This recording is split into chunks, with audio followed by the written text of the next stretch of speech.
Hello. Let's get into this. So, the last time we were going over our pixel art, we were, well, quite some distance from where we wanted to be. We looked at the progress report thing, and it told us how we had only learned about certain tools and like not really learned the fundamentals yet. And so, knowing that, what we're going to be doing is, well, trying to get those fundamentals so we can start to process what we're going to be doing for pixel art. So knowing that, let's see what our past self did.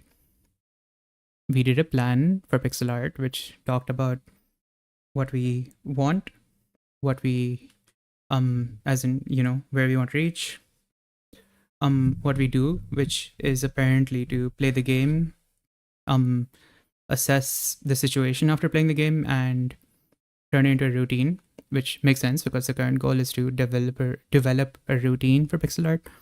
And the third thing was to become, as in, just become what you want to be, which in this case looks like someone who can draw both a background and her character, which the past Flake would have known about as to why. So let's see what tools we learned. We learned how to use a pencil, obviously, an eraser. It looks like this E highlight over here is to help us remember why the tool is named what it is. So an eyedropper would have the I, the eraser would have an E. The pencil doesn't have anything because it's B and it's not a pencil. Pencil. And the fill tool has a G. So this is just how it is. That's interesting. The pencil actually has a sub tool called a line tool, which you can use with shift. And apparently hitting it multiple times does something. So let me put a question mark here because I have no idea what the last dude was on about. So let's see. We learned that it's faster to fill the pixels and erase the extras, which makes sense. We saw this hypothesis that if we want to make something more circular, we lending the top layer to the second can make a circular effect. Oh, make a circular effects. That's wrong. Circular effect. So we see these two pixels, we move down, and yeah, it does look more circular, which makes sense because you're rounding out the corners. Right? And rounding makes something circular. You can use negative space to imply overlap. Ooh, I see what this person means, what the past flake means. You can, without using any extra colors, by having this space between the two cherries, it shows that, this thing's shadow is being cast upon the other thing. And over here in growth points, make accessibility more obvious. Oh, that's probably something to send the dev. Interesting. So knowing that this was the basis, like that, the whatever we've done so far, let's get into the game. Let me open that up.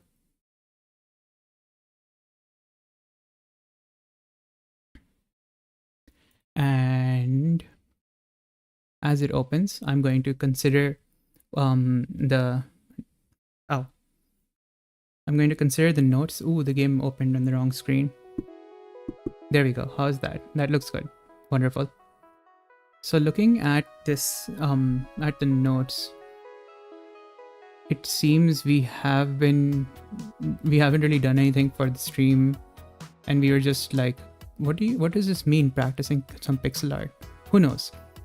I was literally burnt right now, so I have no idea what any of that is. So let's get into this. Continue.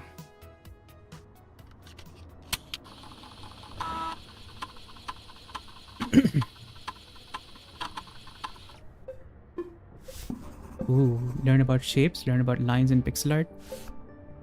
I'm gonna go from right to left because there are no notes about what these things are. There's a cassette player with some music stuff.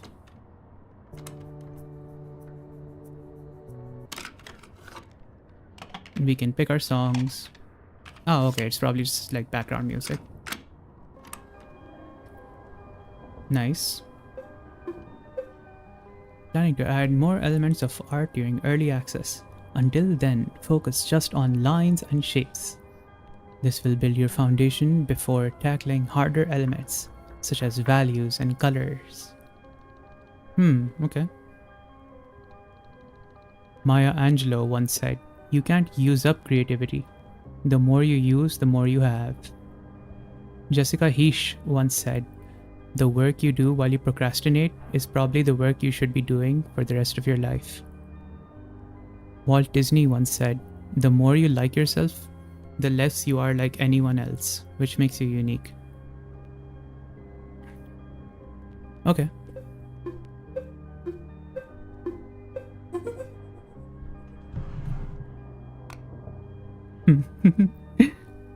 Years of muscle memory suddenly seep into my body. The flesh prison activates. What button? Oh, there we go. I must move this cursor away.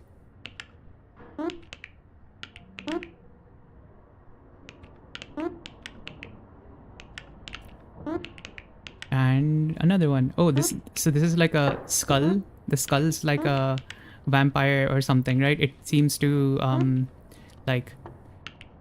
have like blood on his teeth, though it looks more like a jellyfish kind of because of how it's made. Maybe it needed something to make it look more bloody. I'm not sure. How would this become more bloody?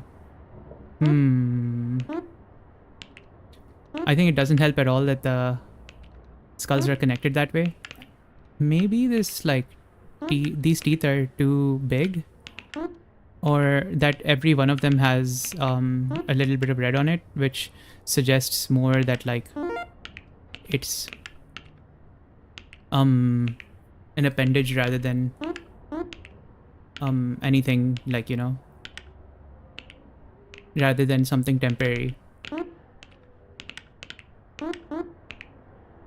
Aha, I pressed. Oh no, my freaking gloves got in the way. Oh well. Oh, out. There you go. Let's start drawing. Before we do anything in terms of like tutorials, let's do this challenge. Sounds fun. What's projects? Oh, that's just a snake game. So let's do a challenge. I like being challenged.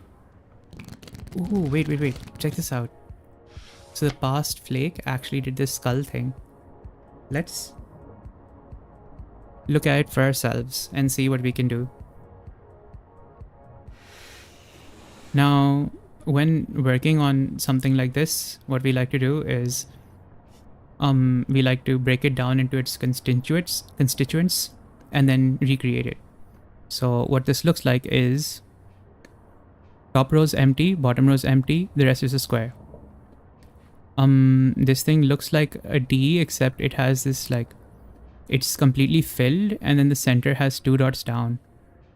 Then besides that, there's a arc that starts from right off the skull's border and just goes smoothly across this entire thing. So right off the skull's border, an arc that goes smoothly along, and a D that's filled in but with like 1 gap missing over there. Let's try this.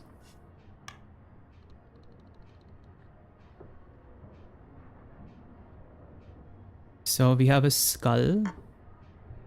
Oh, one moment. We have a skull that's 1 gap down.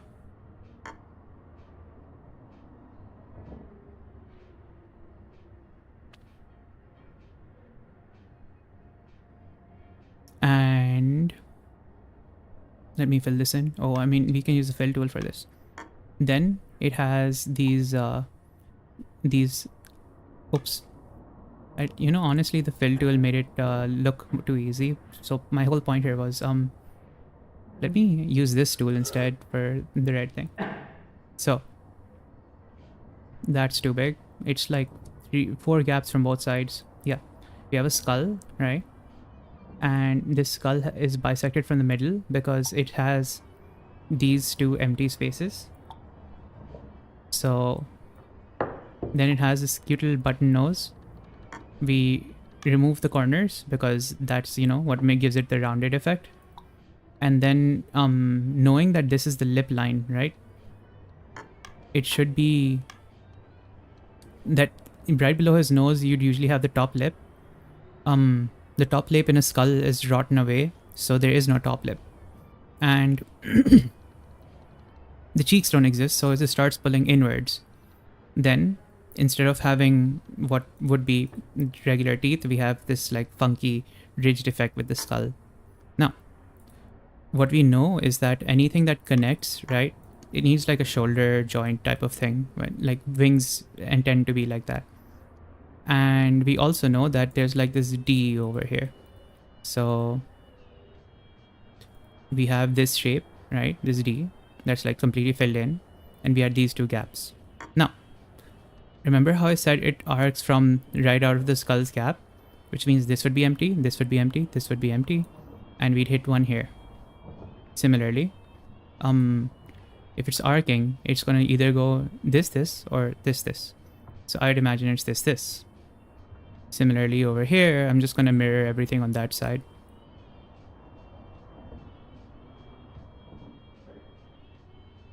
Oop. There we go. We do this and we do this. Now, this should theoretically be complete. Maybe it arcs a little more. No, it doesn't. Now this is where we are going to need the reference, or oh, it probably just has greater weight up there, and it does. Nice, wonderful. We figured it out without looking at this. Now sure, we had help from like the little dot thingies, but we didn't need it. The way we were going, we were fine. I'm gonna see if I can make those dots calm down, by the way. Let me see. So when I have this, let's see.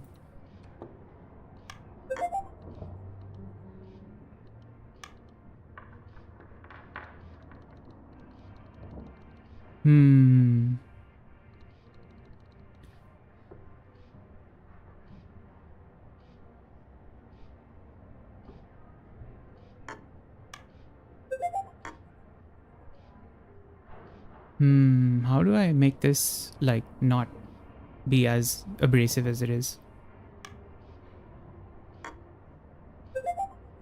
Oh well, I guess I can't get rid of it.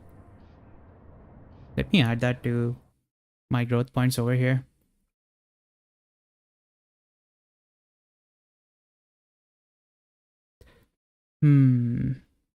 Do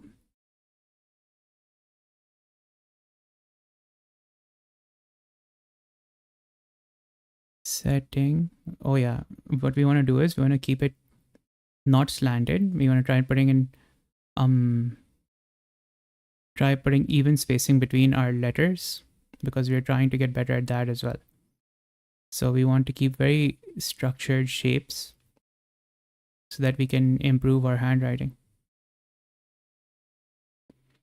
Settings.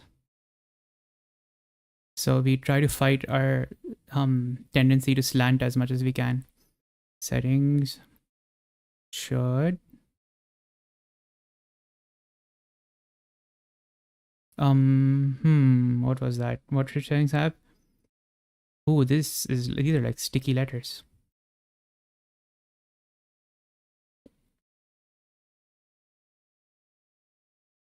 Maybe the letter spacing's too big there. So let me try this. Settings should allow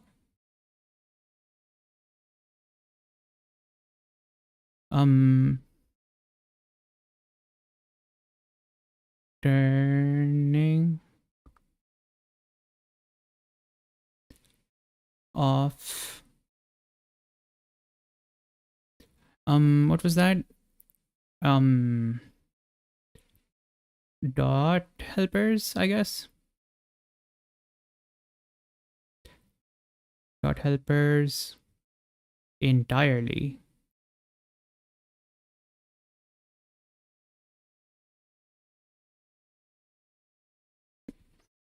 Yeah. Okay, let's get back to the game, and boom, it's back on the stream as well. Haha. Okay, so that's what we did last time, and we remember mostly how to do it. It's 15 by 9, by the way. So okay, let's pick a sprite to copy. And let's see what we're gonna be doing here. We have options of multiple colors. We'll do a big boy. That looks like a Regigas. We pick a character or something else. We'll pick a character, because we need to get better at characters and backgrounds, right? Hero, enemy. Let's do a hero. Ooh, this guy looks nice.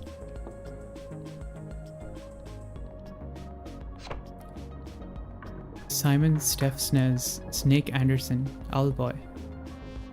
Ooh. Okay. Same thing as before over here. Though we have like some funky blend colors going on over there to the right. But let's figure this out. So his basic shape is like they've done something funky. This is a little harder for me to map in terms of details, so I'm going to try my best. So I'm gonna make this bigger. How do I make this bigger?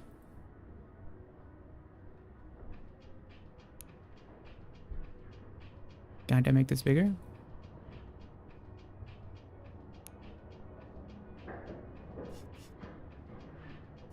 No, this has to get bigger.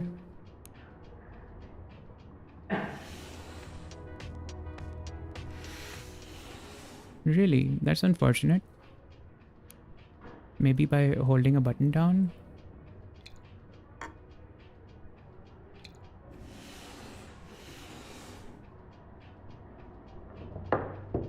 Interesting. That doesn't seem to work for it. Oh well, it seems we can't make this reference any bigger. We can make our paper bigger though.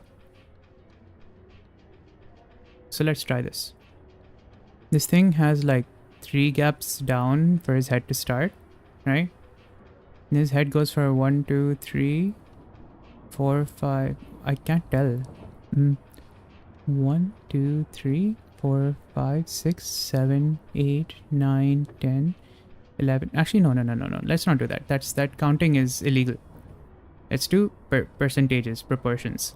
I think that would be a lot more sustainable. We're gonna pick this color, and you know what? We're not gonna try to do this by memory. We're gonna look at it while we do it. So it's like 3 gaps down, and then this guy starts like he's like this big. So wait, actually, let me take a thing to this. So this is like, where is this? About 60% of the drawing. So his head starts here though. So it's like 15% minus 60%. So 100 minus 15 is 85. 85 to 65. This guy has about 25. Sorry, 65? 60. 85 minus 60. That's about 25% of the drawing. So I'm gonna make him about 25% of it. How big is 25%? Oh, let me get this like here. So 25% of this likely would be, so I imagine this is 1. This is 25, this is 50. This is 75. Right. That's my, how accurate is my measuring? 3, 6, 8. 3, 6, 8. 3, 6, 8. 3, 6, 9, 10, 11. Ooh, okay. So if I just do this,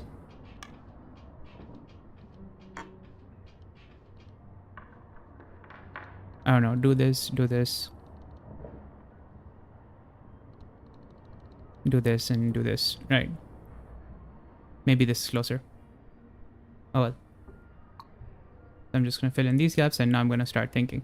So about 25%. So that means this much, which in this shape is going to become like this much. So this is head. And these are like his eyes. Wait, no, his eyes are like closer together. So they're like 3 pixels off, something like this. And then his neck goes something like this. And his arms go something like whoosh, whoosh. And then I put his like little belt on, like this chest plate thing that he has, with like its funky lines that go around. I give him his little shorts. And then those shorts are way too big. What the heck? Maybe these like ankles that he have are, oh, his ankles are fairly big. It's like these ankles carry these shoes.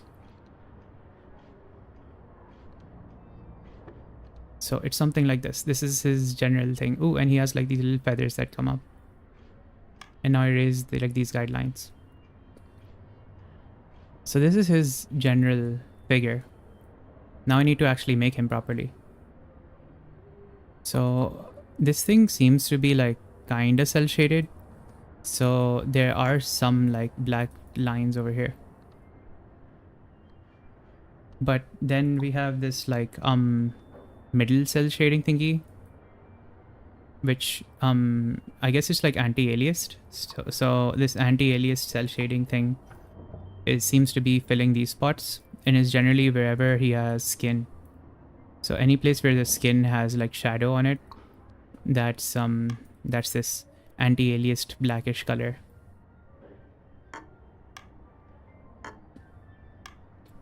And let's see. Over here is that place where his belt seems to divide. And we have these two, this. And we have our blended color here. We have this. And we erase these two. We add his little red dot here. And I think here. And we have our dark color show up like over here as well. Nice. Now, how is his head playing into this? What does his head look like? What is going on? We will get answers to those.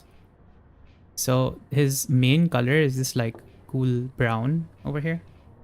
And the way they get his like shading effect is by having this red, light brown, dark brown combo. That's what it looks like to me, at least. And so knowing that,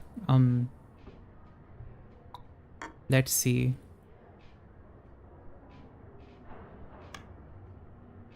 We have his like,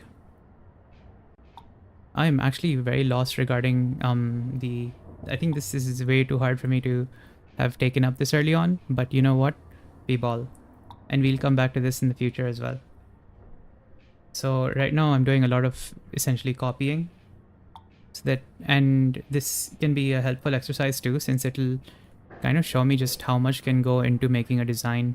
Well, not that this would be the approach of the original designers, but just like trying to recreate it, just the amount of like color mixing and just anything I noticed from this activity. So where am I? Boom, boom, boom, boom. So over here, what we're essentially looking for is we're trying to find out how this like anti-alias shadowing effect is occurring, right? And we're trying to figure out anything we can wherever it allows us to glean data off of it. And you see this like little chunk here. We have these, again, dark color, red, light color. We had here too. We had dark color, we had this brown, then we had red.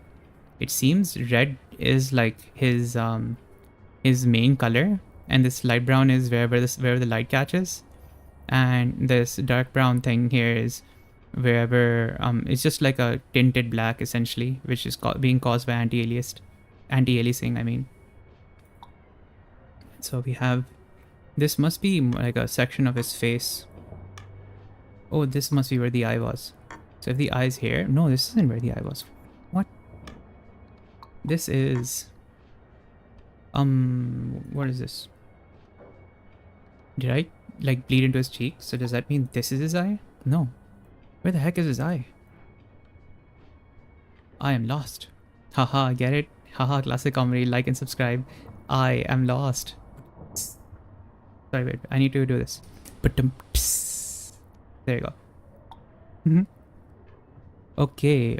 Let's see this. I'm currently solving hieroglyphics. I can't figure out where his eye is. So let's cover this from the top. He has some red here. Look, though, that's way too red. He has like this-ish color. Right, because that's his main color. It shows up to the left over here. And he has something above. Oh, there. And after this, his light brown, like this thing. This thing should be like around here. And with light hitting it, he's gonna have a darker shade here. Which means I'll go one dark and click here. That works. And it appears his like eyebrow is leaning in from here. So this should be right. Nice, I got it. So these are these two eyebrow dots he had. And he had these darker colors right next to it. Because I imagine the eyebrows casting a shadow. So then next to it, he has lots of bright colors. And he has the same color around here. No, what is this? It's a slightly different. If I could zoom in, I would have known better. But yeah, it's this slightly darker color coming in over here.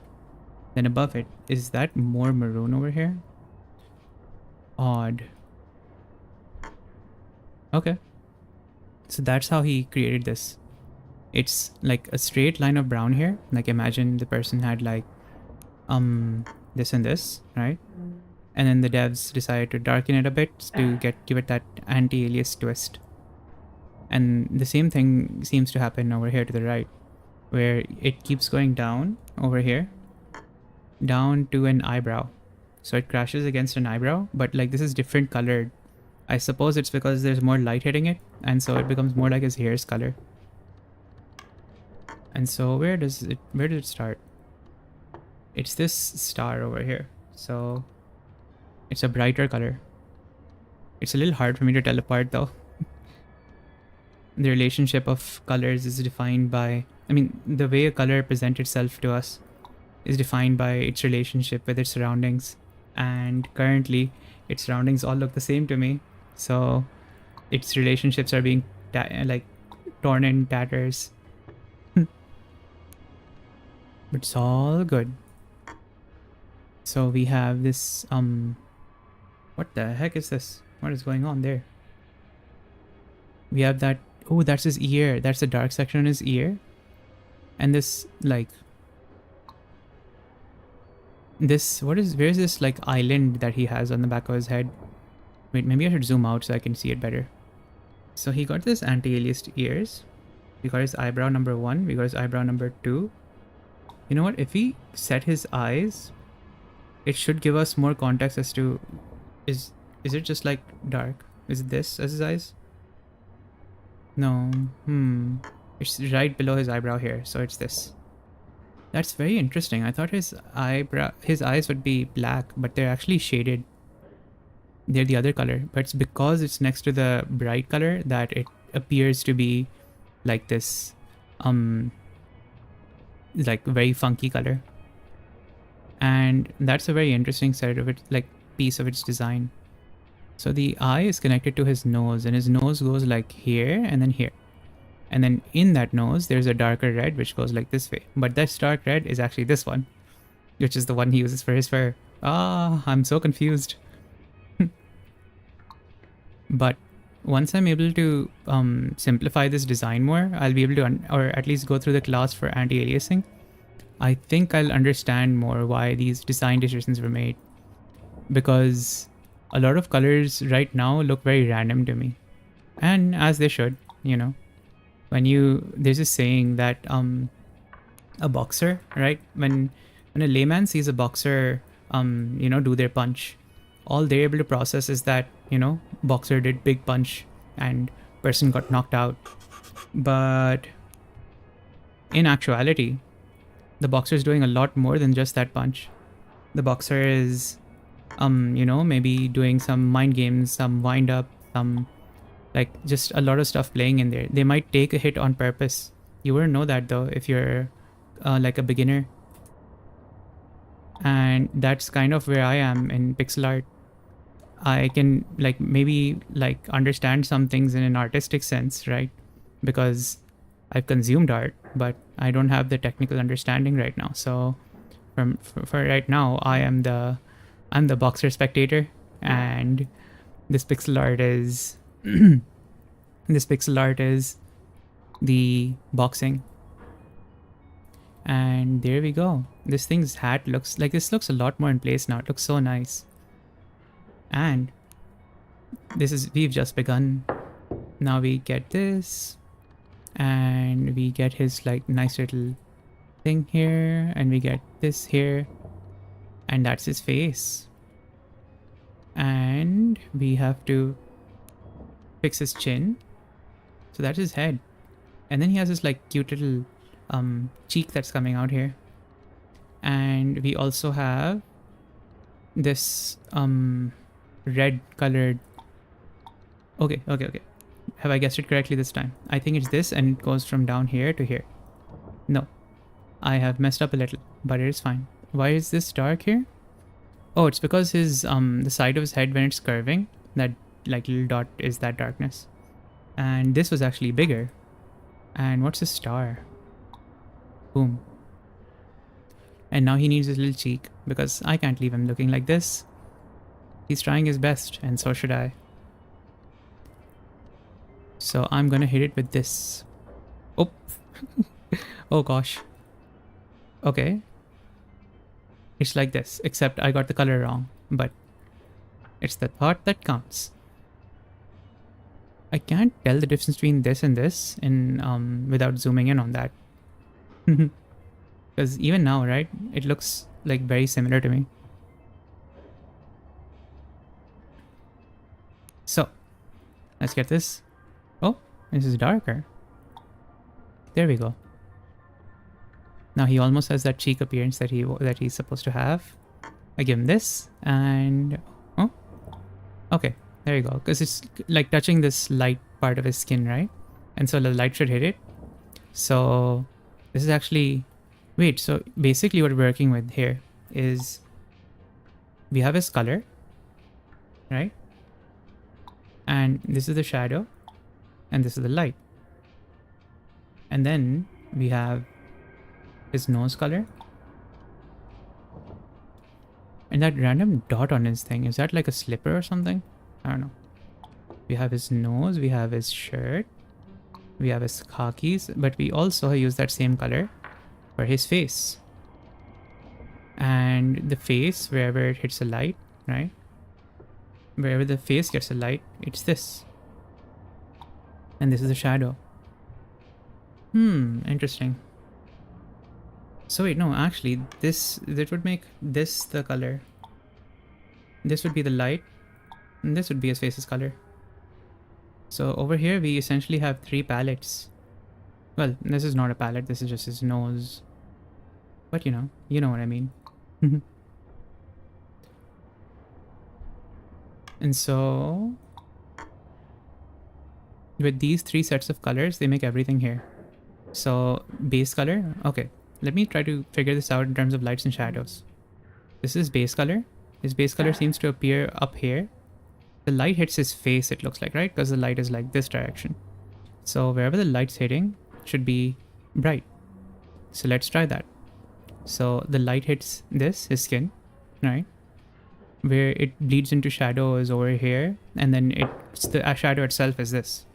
The shadow falls on over here. We have the light hitting his forehead. Where it hits his forehead, it actually, like, some of it is actually this color. But then when his head fur comes in, we see this color. Because, wait, where is this color being used? I suppose it's such a dark plumage that light and shadows don't seem to affect it as deeply. And so we end up with, what is this color? Is this accounted for anywhere? No, it's not. So we end up with like this as one of the possible shadows. No, this is the brighter color, this is the shadow color, and this is not even one of those colors. That's actually a brighter version of this. Interesting. Okay, so this is his darker color, so this is where shadows should fall. And so when his fur takes a hit in the front, I'm gonna need to move this down, sorry. I'm gonna take this and move this down here, and then grab this, move it here. Okay, so let's try this again. When his face gets hit when his face gets hit with light, right? The part of his face that's brighter already, right? You know, doesn't have the plumage on it, that just hits pure max ultra white. The places that are darker in this face end up going this like beige or khaki, and then this darker color. That makes sense. That logically makes sense. Now, he has a plumage which is intentionally darker than his face. His ears appear to have that kind of plumage, I would imagine. So when his plumage ends up getting hit with all of the light, it can brighten up to this color, this like khaki. The one that's being used for the shadow for his face is actually the light version of this color. And so the shadows that fall around it, like, you know, when his ears are getting hit by light over here, as his, like, because it's circular, of course, you're gonna see parts of it curve under the top, which then makes shadow hit it, like light shadows hit it, and that makes this color show up, which makes sense logically. Then we also know that the back of his ear, oh, never mind that theory. Okay. So remember how I was saying something about the plumage? His ear seems to be fleshy. So in actuality, like, let me move like these away. I'm gonna move these further down so we can think about them later, so that I have space to talk about this. And I'll move this down here, and I'll move this down here, and I'll erase these two. So, oops. Okay. So knowing that, you know, his fur is this red color, right? If his fur is this red color, then a brighter version of that fur, as in where the light is hitting, would be this light red color. Yeah? And the places where shadow hit on this fur, let's see. Ooh, that's it. That's the one. This is the color that's coming when shadow's hitting this fur. So we have, and you know what? Every single part of the outline is actually a part of his, like, fur, because his fur has 100% contact with his outline. So in actuality, we have two palettes here. Wait, sorry. Yeah, two palettes here. So let me just put this back over here.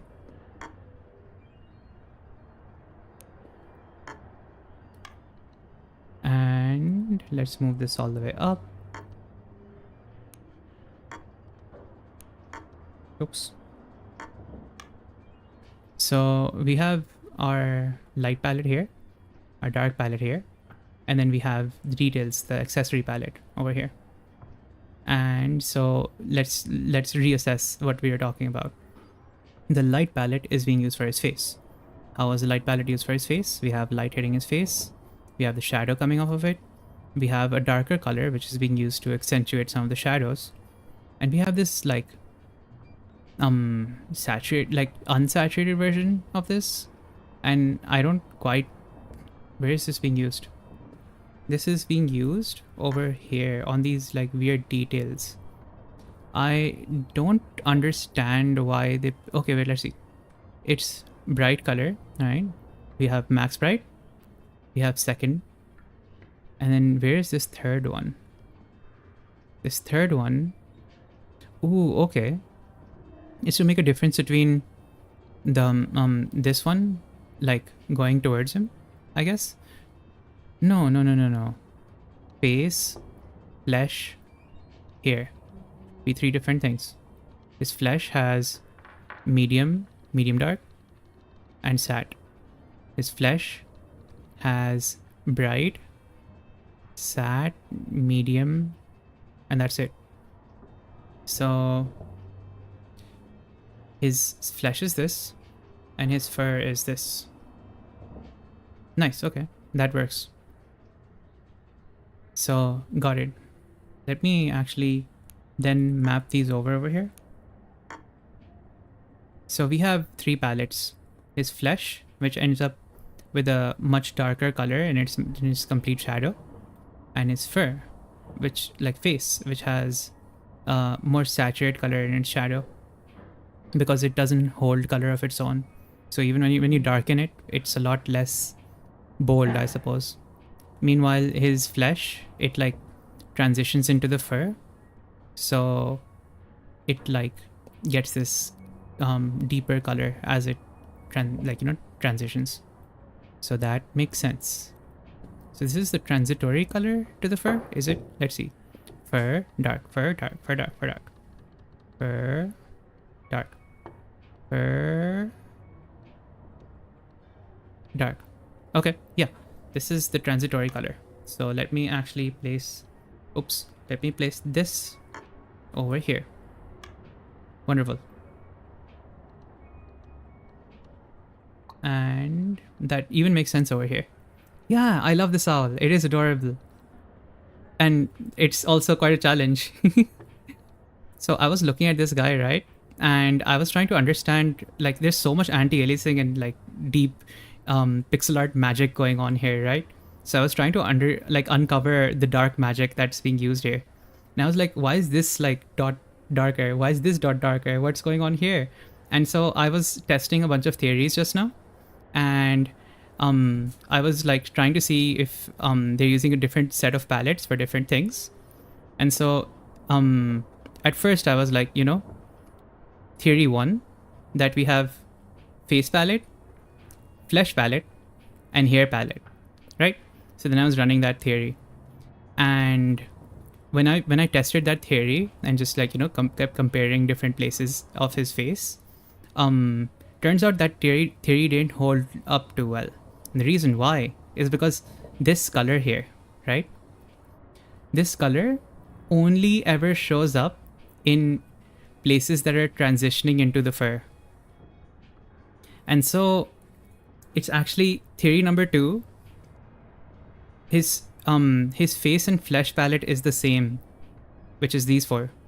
But this color is only ever used to transition into this palette. So it has like a single color for, actually, I think this will be more intuitive in terms of looking at it. He has one color that's used exclusively to transition between 2 different sections of his AA color. I don't understand that. He has one color that's being used as a transition from the skin color, like the skin or flesh or whatever, to his fur. And that's interesting. Anti-aliasing to smooth colors out. Yeah. Oh yeah, AA anti-aliasing. I should have known. Like I was, yeah. He has this color and is like a product of anti-aliasing, and most likely this one too. Actually, let me pull this guy out here. So I think they have 2 major palettes here, and then this is like the a fragment of anti-aliasing, and honestly, like this one too. So I think this is it. And honestly, like this one too, Loki. So like this, they have like a lot of like these transitory colors as transitioning colors, which are a product of the anti-aliasing that they've done here. And that's very interesting to see, just the way that these colors are morphing around each other. And I was trying to figure out, like, okay, suppose someone was doing anti-aliasing like completely by hand, right? What logic would they use for this? And when I was trying to reverse engineer their logic, this is what I got. That so when I zoom out, right, light shading his face, right? And so that makes sense that his face is as bright as can be. when it transitions out of that light, right? The shadow from his eyebrow falls over here, so it gives it like this dark color. Then like we know that light is no longer hitting that section, so this is going to be dark anyways. So we just go one tone down from the face color, so we have this like mid color, right? It's being used on below the chin, it's being used over here, shows that his face is kind of popping out, right? Then we have the next color down, because you see his face is circular, obviously, right? The head, that's how heads are. And so the lighter shadow is falling onto the part that's like the curve of it, and the darker shadow falls onto where the face is basically assumed straight, as in no longer being hit by the light. And so this is where the darker shadow fell. Because of how sharp his angle over here is, it doesn't have the transition over, like this transitory color of like, the half shadow. We don't get to see that on the left side because his face is like, you can't see that part of his face. You just instantly see shadow. Kind of like how the sun seems brighter when like it goes below the horizon because you can only see the edge of it. It's kind of like that. Maybe that's not the best like allegory, metaphor. What's an allegory? One moment, I need to just confirm what allegory. Oh wait, my browser. It's my browser is completely dark on stream. Okay, there you go. Allegory, the representation of abstract ideas or principles by characters, figures, or events in narrative. Yeah, okay, yeah, that works. It's an allegory.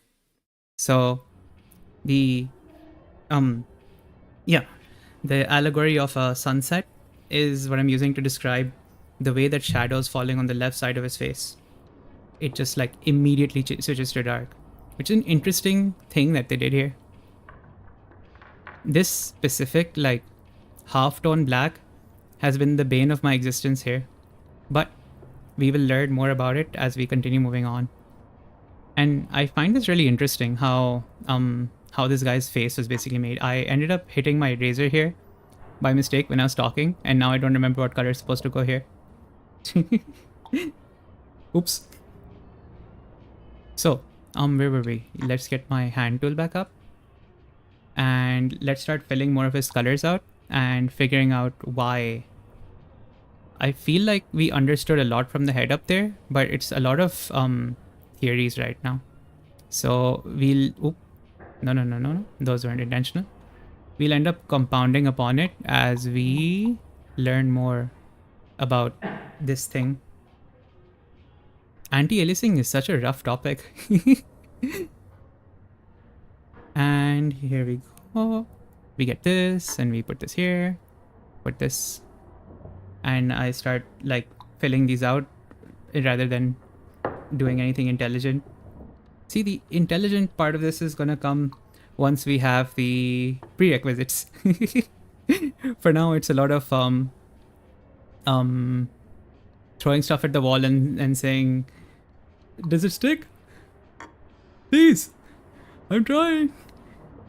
Okay, so I started this whole thing out by trying to get like the shape of this guy, right? And it's possible. I'm about to find out just how badly I captured these shapes. The arms weren't too bad, honestly. Like most of the places where I failed on the arms over here, it looks like it's just like the specific choice of color. Though, wait, is this bleeding there? Ooh, it goes into his stomach. That's interesting. Alright, because oh, okay, never mind. the arms were a wee bit off. Oh boy. So his arms, right? They it's surprising just how much of that space is being taken by his hips. I totally underestimated this guy's like big belly and hips, because I thought that the arms would be like massive, but surprisingly enough, this left arm is like a quarter of that hip. This right arm is like maybe a half. And that's so cool. Okay. Wait, maybe I can make this easier by, since we're doing, oop, nice. That'll help. So since we're doing a lot of like reverse engineering rather than actual engineering, though I probably shouldn't have asked for the hint over here because you know what, I'm gonna turn off the hint once I've replaced the inside colors. Let's do that. So you know, because I was doing it anyways with the inside colors. So what I'm hoping for here is to be able to try and understand as many of these shapes as I can. And in order to accomplish that, I'm going to need to actually have something built out, because with no shapes, no understand. And so where are we? We have this guy here, this here, this guy here, and we have, where are the hearts? Boom, boom, boom. Oh yeah, hey, hey, hey, hey, hey, hey. So hey, Aris, listen. So this tool, right? We've got something funky here. So you see all these funny symbols? In the help over here, right?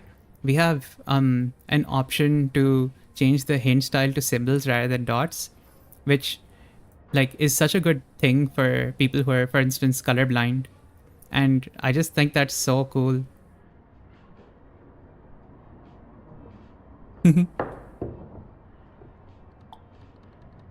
And I'm gonna like tell the dev that it's pretty awesome that he included that, because I have a bunch of like friends who are like colorblind artists, and I'm sure they like, one of the things that they'll go through is like, one, when they make something, I mean, it looks good, but they don't know necessarily like which blue themed color is there, because you know they don't see blue.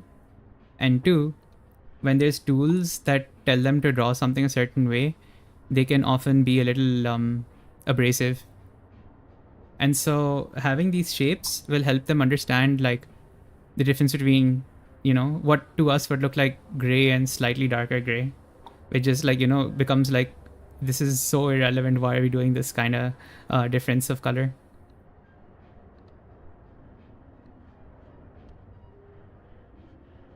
And yeah, exactly, it's such a nice feature.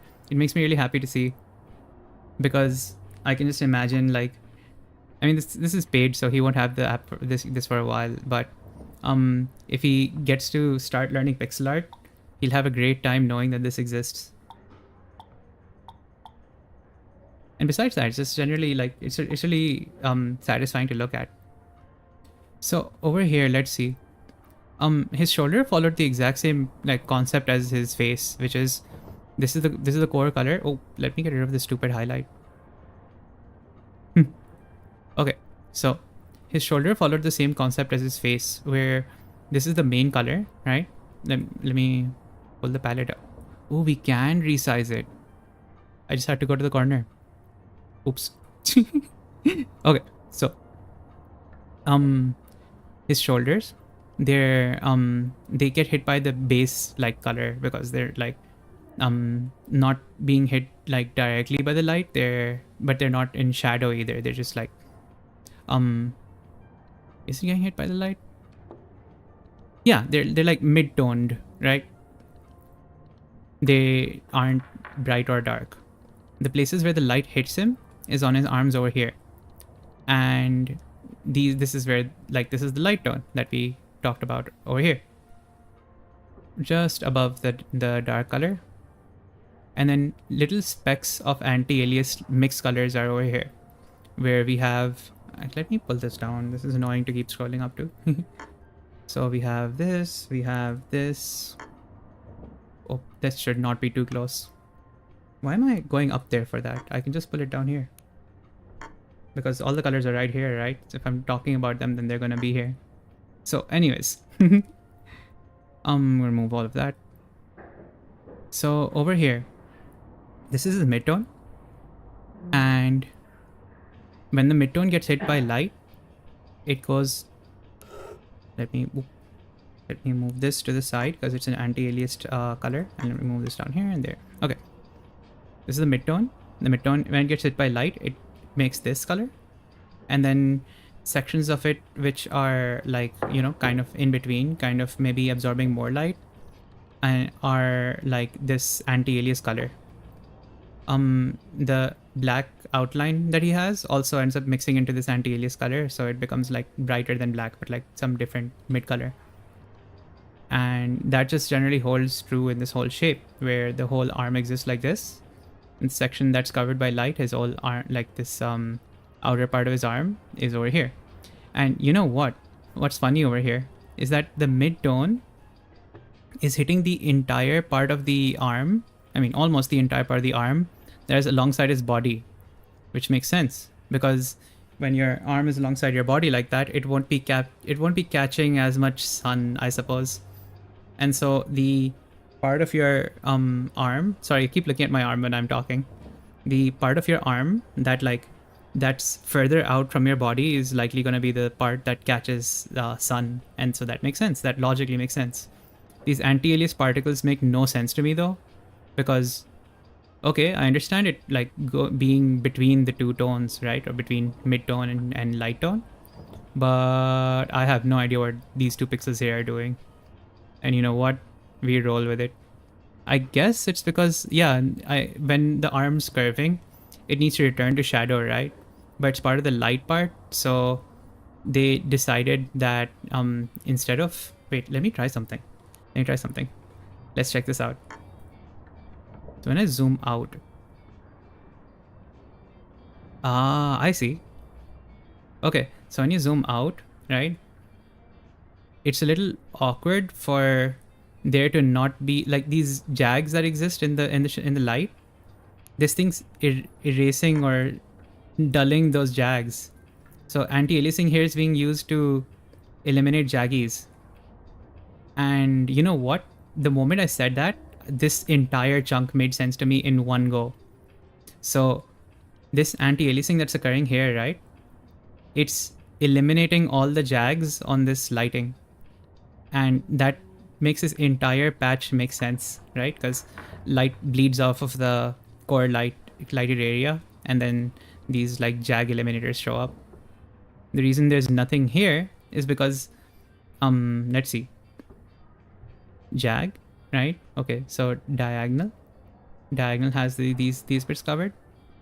The ends of the diagonals don't. What would it look like if it did?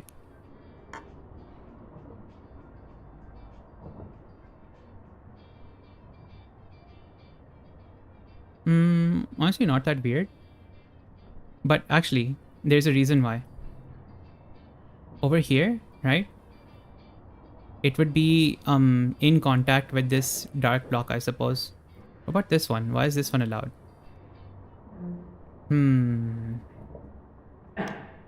What would this one look like as a regular block? Oh, that's really weird.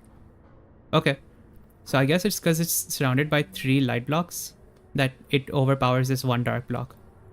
Similarly, 3 light blocks, 3 light blocks, 3 light blocks, 1 light block, 0 light blocks, 3 light blocks, 1 light block, and next to dark. Interesting. Why is this one covered? What does it look like when it's not covered? Honestly, it looks fine to me.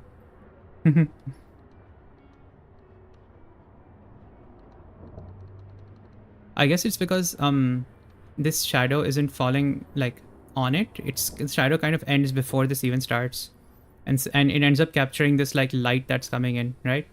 So it's the end of a shadow, the start of a light, and so it can logically be understood, though it can't follow the easy peasy rule we are following of 3 light blocks. It's something that you can still logic out, which is weird. Right after this shadow ends, a light begins. That light's not strong enough to turn into a super light, so... Ooh, wait. There's a way we can think about this. Okay. So, okay. This is one level of light. this is 2 levels of light. Remember how I talked that once about the 2 merging light beams? If we think of the light hitting them as 2 merging light beams, we can make a bigger beam and then a smaller beam. And wherever both of them merge, it's going to be this color. And wherever there's only one of them is going to be this like more faded out color. It's unsaturated color. And the unsaturation makes it look more lighted. So that makes sense. Wait, I should add that to my hypotheses. So, oh, there you go. So I'm gonna catch this guy's full body actually.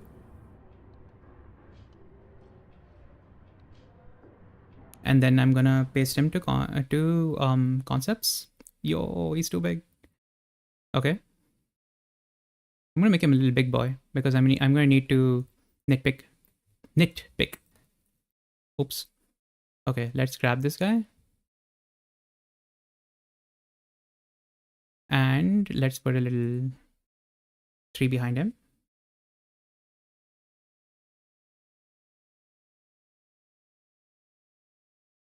Now, the fun thing with our hypotheses here, right, is that they're not fact, which means that anytime we run into anti-aliasing in the future, we can test it against our hypothesis and see if it continues to hold or not. If the hypothesis holds for a very long time, we can turn it into one of our learnings. But if it doesn't, then we can just keep iterating upon it because nobody punishes you for being wrong. Haha. So let's see. Let's turn this into a pen, right? And maybe can I reduce its like opacity? Is that an option here? Ooh, I can. Wonderful. Okay. Okay, there we go. So,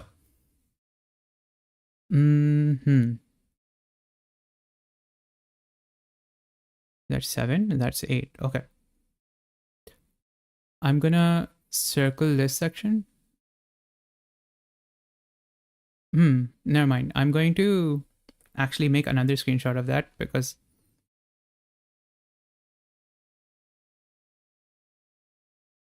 I want to specifically talk about how that arm is breaking down.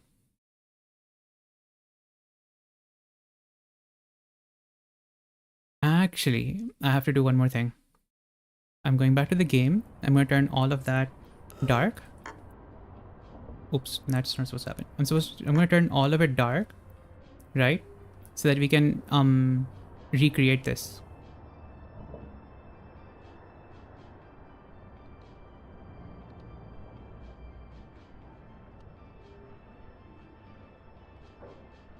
So I'm going to grab this and I'm going to move it back to concepts. Paste this here, make it small. I have press buttons. Okay, good enough.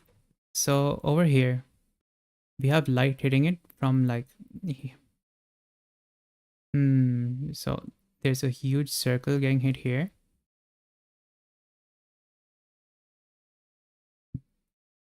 This is light getting hit.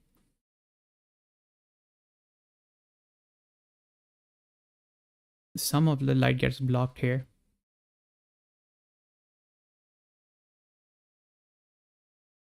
But most of our light goes into the center. How do I show that? I suppose we have light hitting this area and scattering out from here. So this is light maxed. And do I have a fill tool? Is there a fill tool? There is. I suppose I need to select a region first. No. Weird. Oh well. That's an awkward fill tool. Okay. So light hits this area, right? Light hits this area, and then this area gets some scatter on it. Let me redraw this so that I can better understand how light is hitting this. And let me bring the shapes back. I like reduced the shapes, but that's not the right idea here.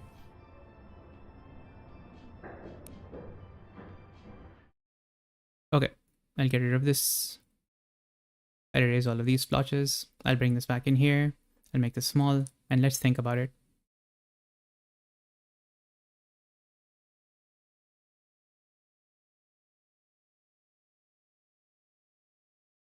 We have light hitting this way. And we have shadow, shadow, shadow, shadow, shadow. So shadow spread out, shadow spread out, shadow spread out in the main line of the light.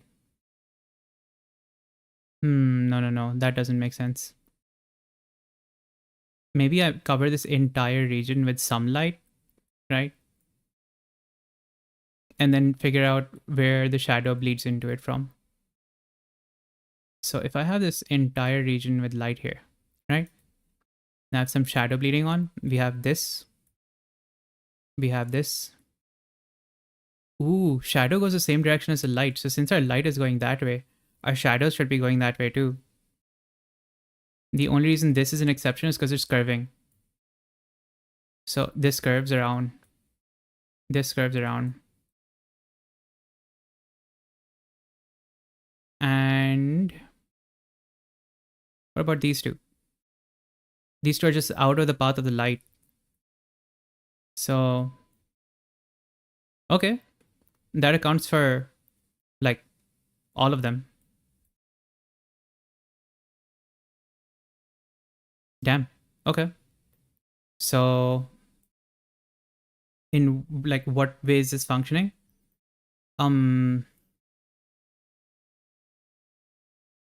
Let's see. I'm gonna zoom in over there and move closer. Okay. Light hits the entire area.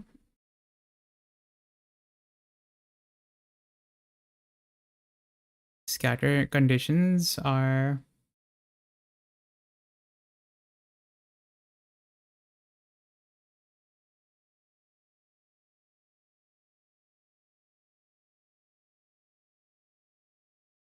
one.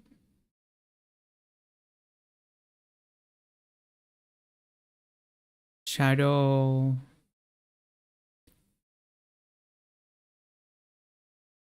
from light source direction.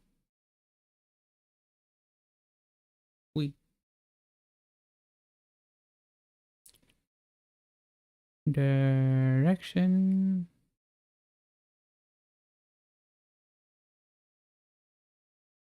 to besides the shadow coming from the light source direction, we see it's looping over. So loop shadow from curves.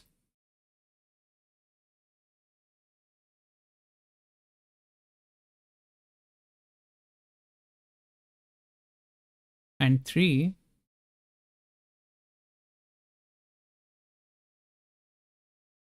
you know, this is not scatter conditions. These are alias conditions. Scatter is just one of the many,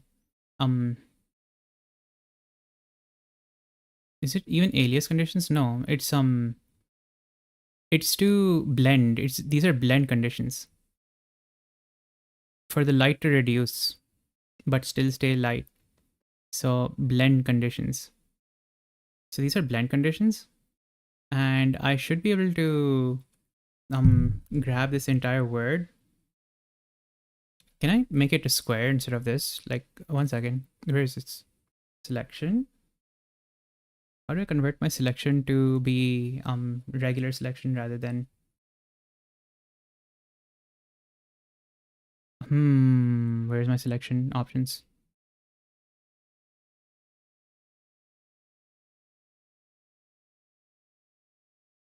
Where's nudge? Hello, Bakajam. Bakajam. Really nice to see you here. I am, oh, hey, I was looking into, I was looking into, how to figure out this like anti-aliased mess of a drawing.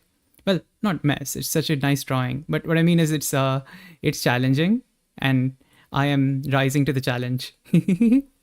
How are you? Wait, did you stream today? If you did, how was it? And if you didn't, how was yesterday? Because I know you were streaming yesterday. In case you weren't, and I'm just like lost in time and just every day is looping one after the other, so I'm lost. Ah, yeah, you were playing Peak yesterday, right? Also, I love that freaking like bouncy Pikachu emoji. It's so nice.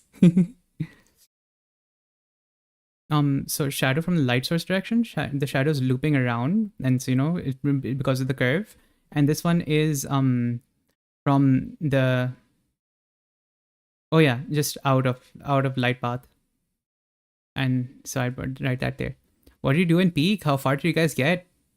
I don't know too much about Peak, so all I know about it so far is that there's a mountain and you climb it together, and 4 hours, dang. Wait, 2 runs in one day? Holy shit, I didn't know you could even finish one run in like one session.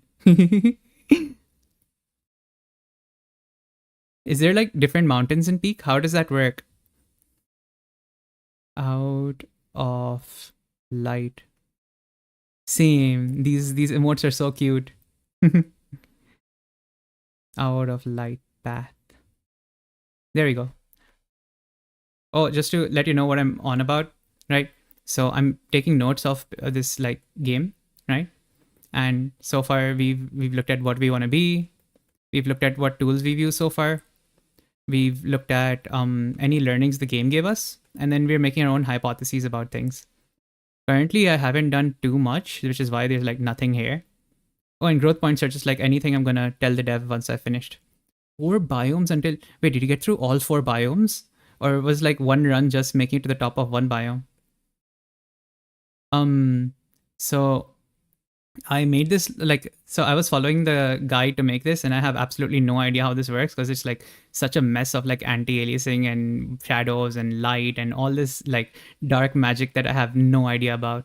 So I sat and I thought and I used brain and I thought and I used brain. And so this is my current hypothesis about how the anti-aliasing occurs, which is what explains this, when this theory actually rolls over and makes sense over here as well. So, brain, the chaos emoji. Yeah, it's something I guarantee you, like 7 streams later, I will still not understand. But you know what? I'll be one step closer to it. Yeah. I find that writing notes actually helps retain things, and besides, the flake, as in me, the robot, it only has I only have a 1 day long life, so I have to take notes because when I die, everything passes over to the next robot. So notes have to be taken, otherwise the next robot will just have to start from the exact same point where I am. Oh yeah, so let me just like use the help to see what remaining piece there was. Oh, these 3 pixels. So this was a challenge, and so after doing this, I'm gonna be a little more careful about picking a big multicolored reference, because that was okay. So look at this. Look at this. This was the previous one I did. This one I actually learned. I like understood. I can replicate this out of memory now. But this guy, oh boy, oh gosh, this was a journey. So lesson learned. How big was this? What is this guy's size? 19 to 38, custom palette, 11 colors. I think that's part of what like got me here. It's a custom palette rather than being a more traditional palette. And then those 11 colors were like, they weren't like super contrasty 11 colors. It was like one that blends into another. If I zoom this out, how the owl would go if you use 8 instead of 11, how much would change? I have no idea. The resident pixel artist in the room might know, but I imagine like, okay, so I was talking about like palettes, right, before. And so I made like these over here. And this is the accessory palette. This is the color of his body. And the third one's gone. So like this color of his face, and then like one of these, and then one middle color is the color, like the color of his skin. So what I know about this, right, what I understood is that, you know what, if we have 8 colors instead of 11, actually I can answer that. It would remove like it would keep the shadow like undertones, but it would remove the blend colors, which means we would likely not have something like this red over here. It would remove this, right? It would remove this like darker thingy, like it would remove either this black or this one of those two. So we'd lose one of those, we'd lose this color, and then we'd lose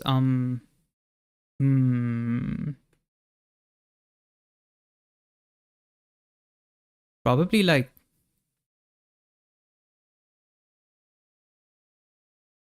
interesting. Ooh, this. So we lose those 3 colors, and like it would not change too much. The outline would become a lot bolder because it wouldn't have this like brighter color coming in. And the I really like theorizing. I don't like ever shutting down my complete agency, but I like putting in the disclaimer that I'm I'm a complete beginner, so my theories will be very juvenile. So, or naive rather, not juvenile. Juvenile is the wrong word. So my theories will be very naive. And so I feel like, yeah, it's going to be one of those 2 dark colors. It's going to be this blend tone, and it's going to be this, it's just a theory, a pixel art theory. Oh man, MatPat's doing some great stuff now. Like some people made fun of like the idea that he's a video game legislator and, you know, streaming legislator, but I think he is in the perfect position to do something like that. That's like, even when he's not making videos, he's following his passion, and I love that.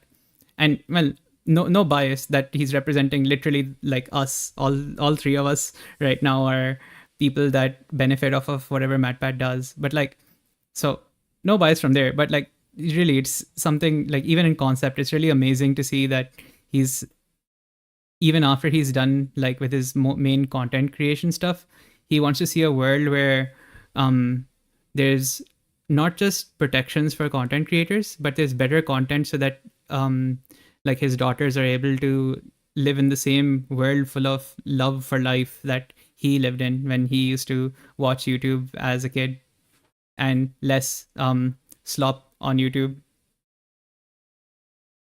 So where am I? Where were we? We are going back to this. Wonderful. And now, how where are we? 4:31 p.m. So and now at, I will actually rate this a solid, like the first 10 on 10 we've had for efficiency the entire life cycle for FrostVT. So 10 on 10 for efficiency for the first time ever. And what did we do? We looked at Owl. Oof. Learned a lot though, I hope, about lighting. And a little happy face. Okay. So, where are we? Yes, now we are going to do... Actually, before I go and get into this, hey, Baka, check this out. Where are we? Let's click on progress. Okay, so I streamed 3 hours yesterday, right? and went over this game and was focusing mostly on the pixel art tools, right, and just like trying to learn this game, right? So check this out. We did this, right? We did some tutorials, we did a challenge, we looked at some stuff. This is nothing, and we have 0 out of 5 pixel art fundamentals after 4 hours. Oh boy, oh god. And now I'm very excited to actually do this. There's a section on Jaggies that's huge. There's this element of art one, which I have no idea what we're going to be doing. And yeah, interesting stuff. Cool. Wonderful. So let's see what he has to say. Oops, sorry, I skipped it. Jessica Heesh once said, "The work you do while you procrastinate is probably the work you should be doing for the rest of your life." Walt Disney once said, "The more you like yourself, the less you are like anyone else, which makes you unique." I'm planning to add elements of art during early access. Until then, focus just on the lines and shapes. This will build your foundation before tackling harder elements such as values and colors. Maya Angelou once said, "You can't use up creativity. The more you use, the more you have." Okay, let's do this. It says tutorials, but these tutorials are kicking my ass. Okay. I hope that word's family friendly. Oh gosh. Oh well. Oh geez. It's kicking my bottom, my behind, my posterior, my derriere. Oh jeez. Oh no. Oh well. We cope. Lines can create shapes by enclosing a space. Okay.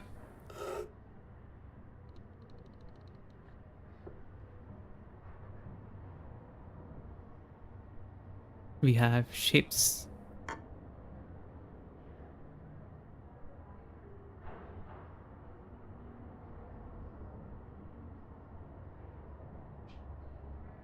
Shape can be made solid by filling in the enclosed space. Okay.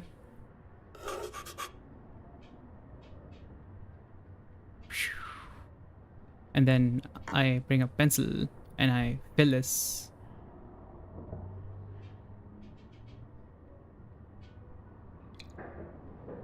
And then I go here and then I fill this. Ooh, shapes can be combined to make complex shapes. Oh no, we're getting into complex shapes. Oh yes, we're getting into complex shapes. By using multiple colors, we can create shapes for each part of an object. Okay. Where?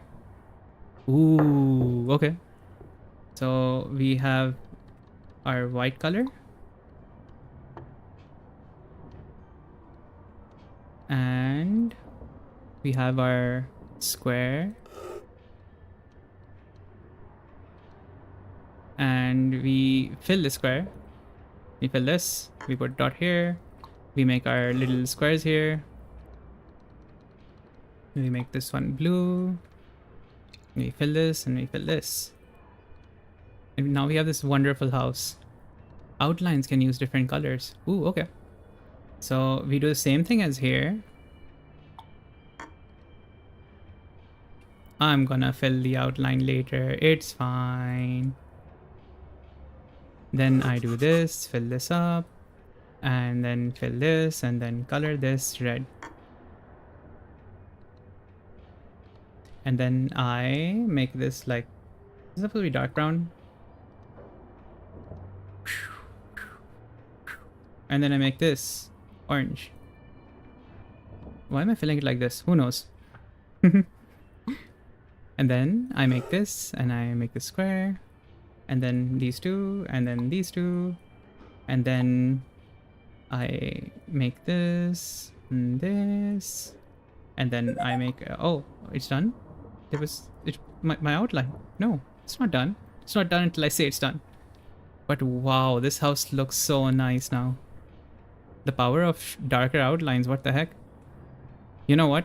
That's something I'm gonna save, because The power of darker outlines. It's like magic. So where is it? 4.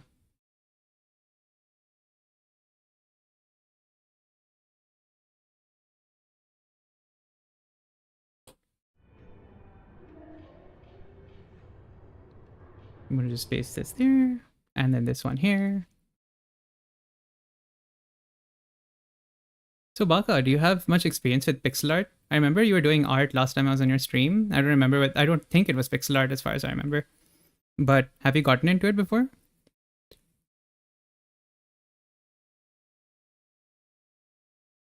Where were we here? So over here, yeah, I wanted to write down that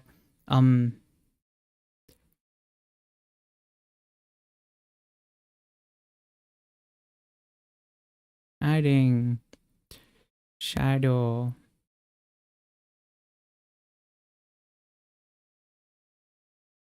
or darker. Ooh, this actually reminds me about what that one thing that you were doing, Aris, way back in stream, where you had dark backgrounds versus light backgrounds versus the different kinds of outlines for something. Lines for shape in light light background.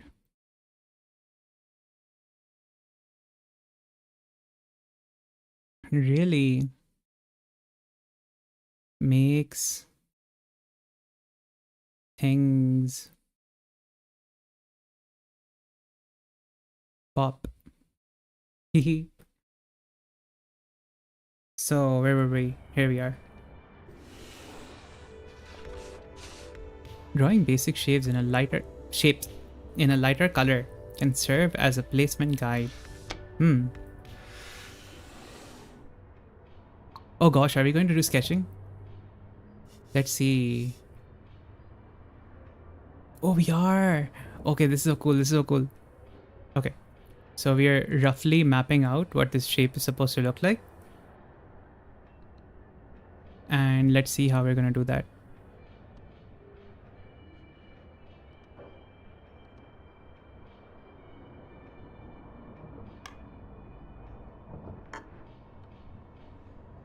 We have that over there.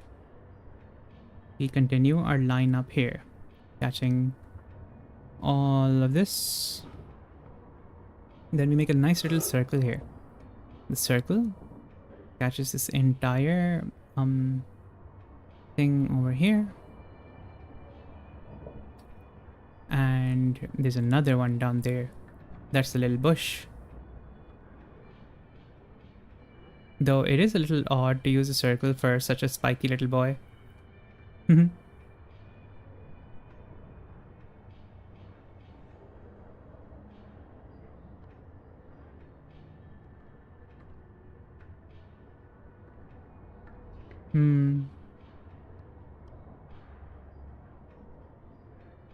Wait a second, I can hold control to do this with the circle? What? That's a complete game changer, what the heck?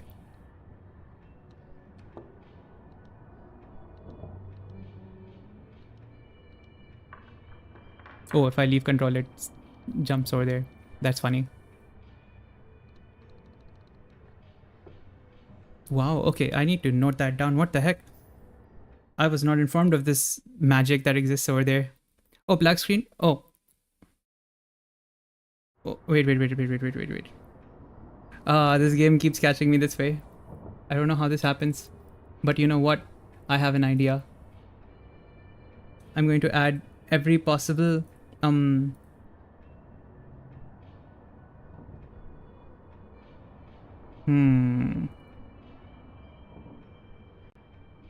there you go. Fix it.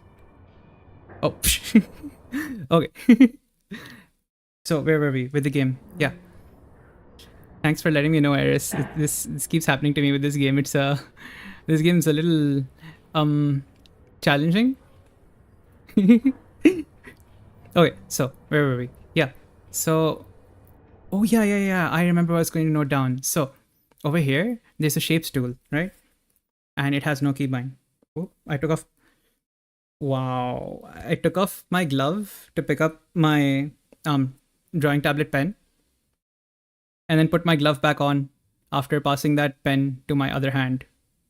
Why did I do that? Oh boy. Okay. Okay, there we go. There we go. Shapes tool. I don't know any letter for it. So, I don't know. Like, I'll make a question mark. So, we have shapes dot square.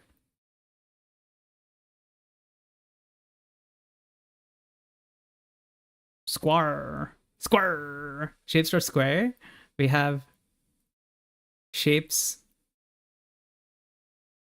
dot circle. Wait, if I can do that with the circle, who's to say I can't? Ooh. Okay, wait. I hold this. I drag it down here and it stays square. Ah, okay. That's interesting. Instead of being a rectangle, it...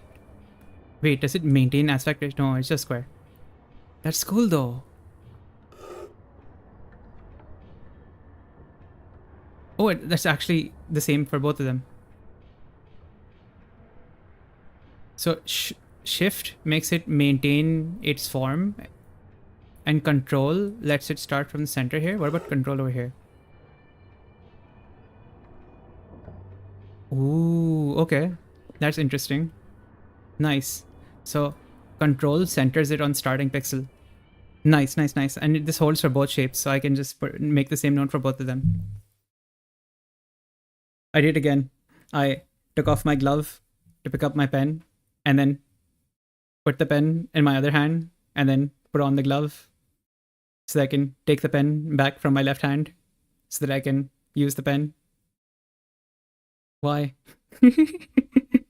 Oh wait, I need to hydrate.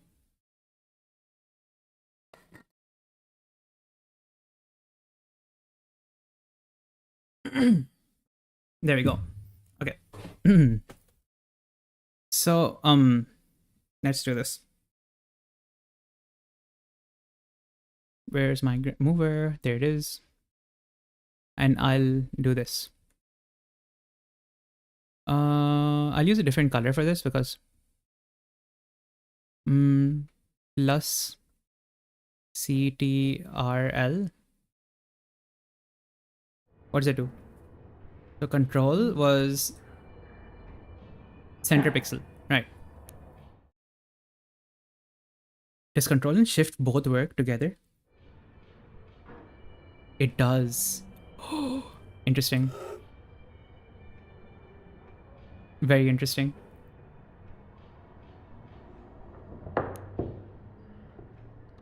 They stack. They stack.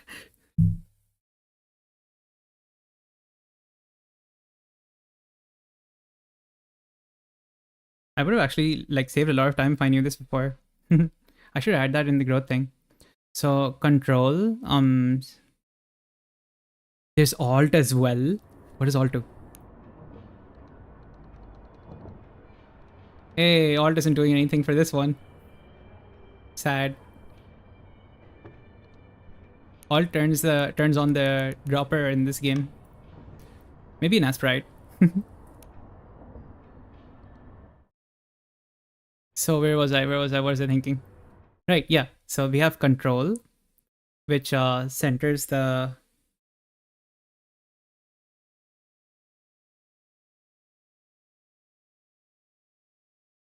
center. But today I learned that there's something that alt does in Asprite. So now I have something to look at. You know what I'm going to do? The moment I end stream, I'm going to eat something. And then I'm going to run excitedly to my computer to launch Asprite and open the shapes tool to see what alt does. Okay. So we have control, which centers shape on starting. Oh, it tilts. Nice. Starting pixel. Does it tilt? That's so cool. Especially since over here we've had to do some really funky stuff to tilt our shapes. The fact that Aspect can do that just using a keybind is awesome. So we have control for centering shapes on starting pixel. We have shift for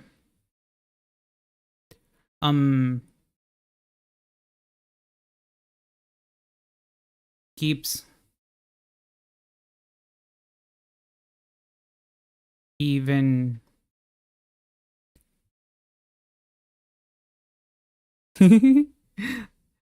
See, this is why I say every single person, I mean, every teacher is an an internal student. There we go. Keeps even ratios. Yeah, it is really nice that the game is introducing these things. Yeah, I get a slight advantage in my pixel art journey by having access to amazing resources such as this game and the stream. This one stream that I watch these days, where I can do pixel art along with them and learn a lot from just absorbing, osmosing the information. uh, Keeps even ratios of length, width, square, shape stays. I think that's written into nerdy a way. It'll just ruin other people's like context. But I need to keep it extensible for supposing they bring in a triangle tool. So shape stays quote quote perfect.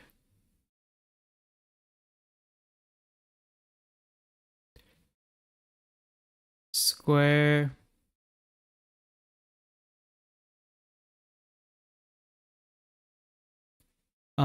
doesn't shape doesn't extend, or shape doesn't shape, oh, it keeps perfect symmetry. Shape maintains symmetry. Maintains symmetry? Maintains.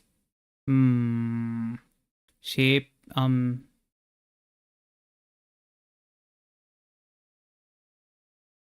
maintains, I don't know, ratios, sure, why not? Ratios. No rectangle, oval stays square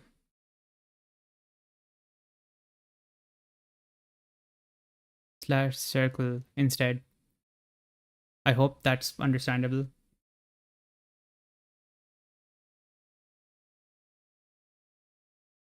Instead, one issue with any amount of notes is that there's so much that is there's so much reliance on context that human language has, and it's really hard to write in a way that's context independent. And I'm especially little problematic when it comes to that, where my language is a little fruity, and that fruity language is a little hard to feed into context. Wait, why is my line tool not coming up? Excuse me. Oh, that's because I'm still over here. Shh. Oops.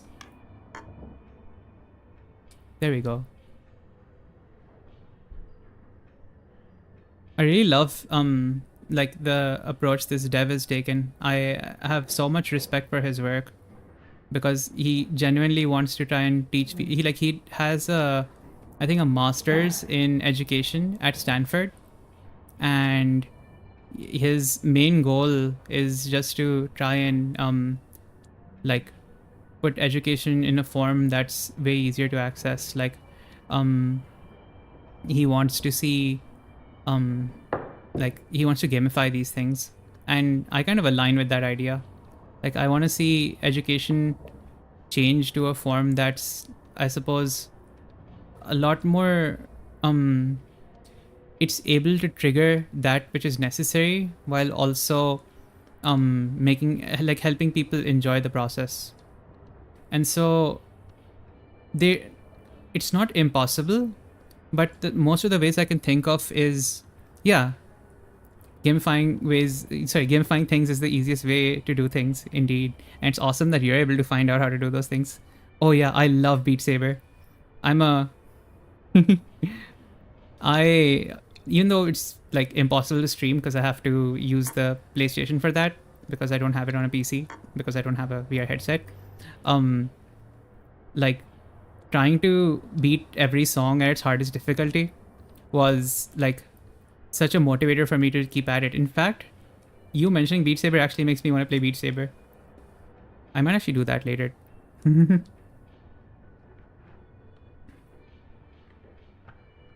The Crystallize is the death of me. I haven't figured out how to beat that song in Expert Plus. It has this one section which after a lot of practice I managed to get like closer and closer, and I think the best song I've beaten so far is Overkill. I really enjoyed learning that song because it just seemed like such an unsurmountable mountain, and for it to eventually be conquered was like I couldn't think of anything that made me happy at the time. Like it was wonderful. It's one of the things I love about like games. I love being able to find a challenge that's like that looks impossible, but you know, it has that whole if it can bleed, it can be killed aspect to it. I was playing Final Fantasy 15 this once, and I did such a funny little thing.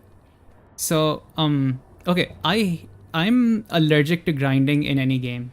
If I have to do something a lot, it just drains my soul.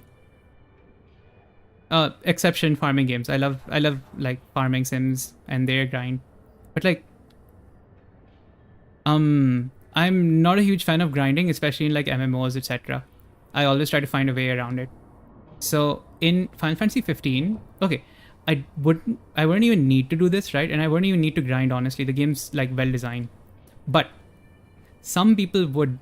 And I happened upon a way to cheese the game and get 7 trillion XP at the very start. And this is dungeon, right? That exists for the purpose of it exists for the purpose of telling your characters, oh, this is too hard, you should come back here later. But you see, mobs they take percentage HP damage from poison. And while I couldn't do any damage to them, percentage is percentage. So was it poison? I don't remember. But I found a way to cheese them. I think it was poison. So knowing that they lose, that I can actually get past them, I went to the boss. Now I couldn't like poison the boss. I couldn't cheese the boss that way. But there are these daggers. Oh my god. Why is this like constantly pressing? There are these daggers that double your damage at low health. So what they were doing was, excuse me. Okay, there you go. what they were doing was they were doubling 1 damage per hit. So I took the fastest weapon I had, and I just... Why is this? Oh, I must have bugged the game somehow. Never mind. When I change the eraser, it just starts erasing unless I click once and then it stops.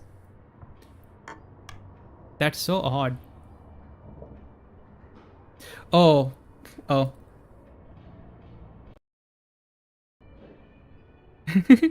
Oh geez. I need to track this better. Oh boy. Thank you for warning me again. How do I... Wait. Maybe I can do this. I will move my computer slightly closer to me. Oh, I have an idea. I'm gonna make this freaking gigantic, this section of the screen. And when it's gigantic like this, boom, I have a higher chance of seeing it. And in fact, I'm gonna zoom in as well on my OBS screen so that it'll hit me in the face if this ends up like messing up. Okay, there you go. Now, where are we? What was it doing? Yeah, the game has a little bug going on over here. Oh yeah, so Final Fantasy 15, right?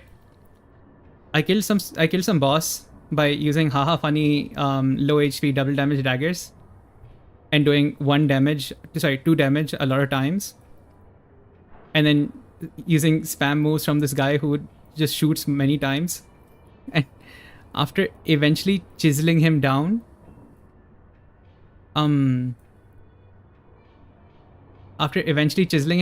managed to beat him. And then there's this thing in this game, this area, when you sleep in that game, right? It adds a multiplier to any XP gained before, like, in that day. And so I went, hey, let's sleep at the most expensive place. It doubled the XP I gained. I jumped 7 trillion levels. Everything became a mob. It was so tragic. I never have to... I don't think... I mean, I wasn't going to grind anyways, but I have not been able to get to a point where... like, I can fight anything in a balanced manner. Boss fights are being turned to dust. I feel very awkward being in this position. I want to refund my XP.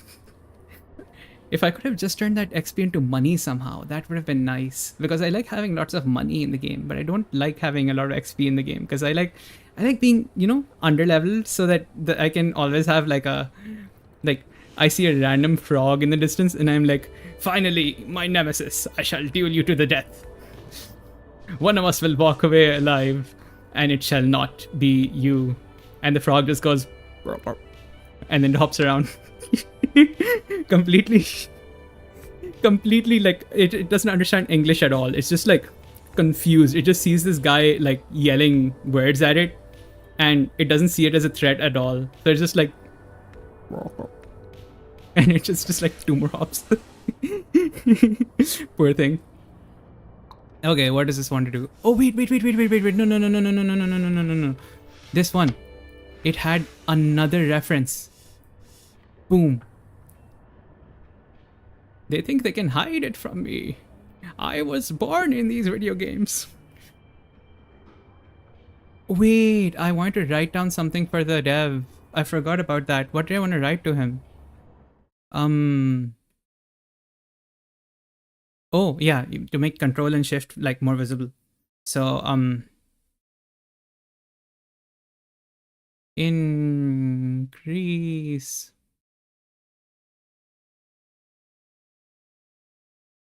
visibility of CTRL and I'll write and because plus would suggest it's the combination, and shift features for shape tool. And you know what? Okay. Me, the person who's played video games like a lot of them, I can infer that this is not, you know, a choice. Like you aren't forced to pick one or the other. But that won't come naturally to everyone. And to know that they can have an extra thing here. Oh, and a lot of people are stupid, so they'll end up skipping the text and not reading and well, let's say stupid in like a I don't know whether I don't know whether no, not stupid, careless. A lot of people are careless and would not read any of the text before just spam clicking forwards, and that carelessness would end up in them not knowing they can like pull more stuff out. So I want to look out for them and see if I can mention some UI element that suggests that, or anything that suggests that they can pull out the next reference. So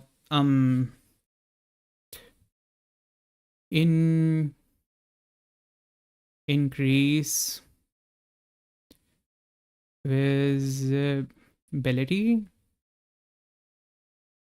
of the idea that multiple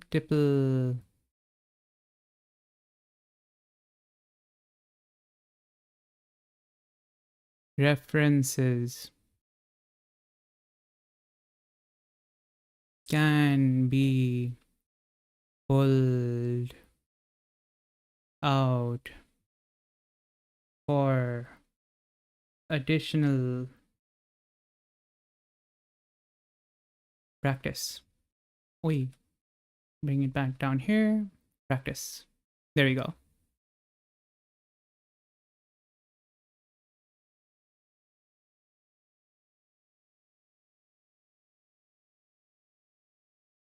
I wonder whether you can get the animated version of your emote in Discord. Because that heart emote would look so much better animated if we could get it there. Or does it need like a server boost or something to gain access to animate emotes? Who knows? Oh, where are we? Bring back the game, it's black. Oh, there we go. So let's do this one.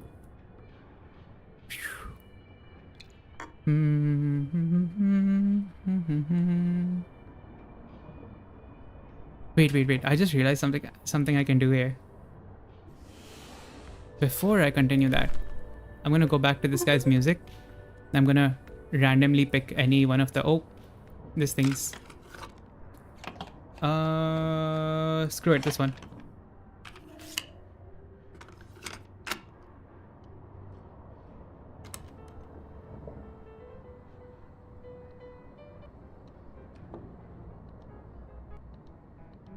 Neon Rainbow Sunset Horizon sounds interesting.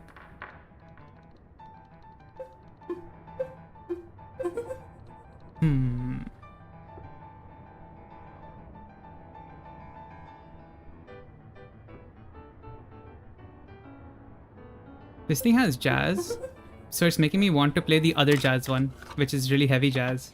Where is that? Yeah, I think it's the one called Jamulations here.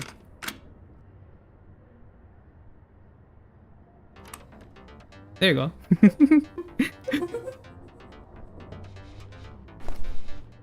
It sounds very duck game. I love it.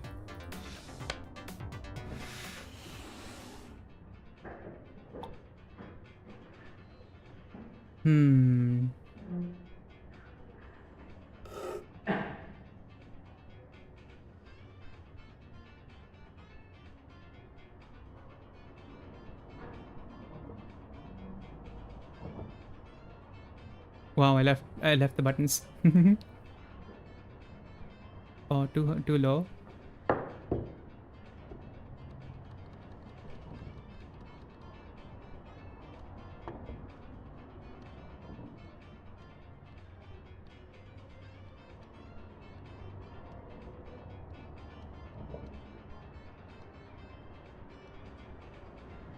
Too high. Dang it. Wait.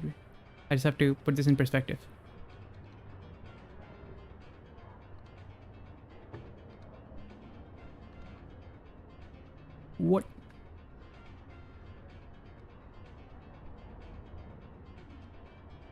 Unless it's secretly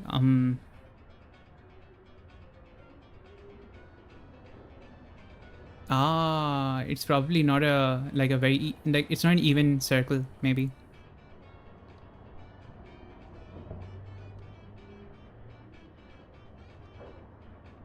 Dang it.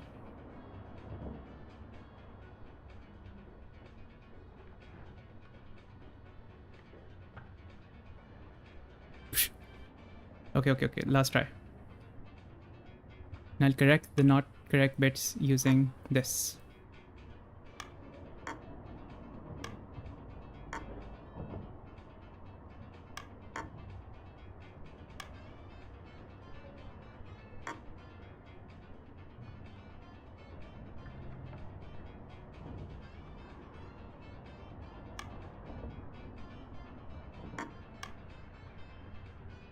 Oh wait.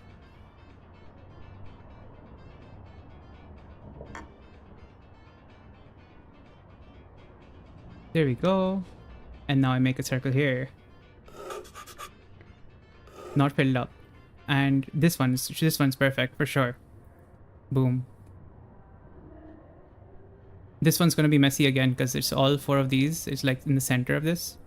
And so when I do this, it'll not be quite there.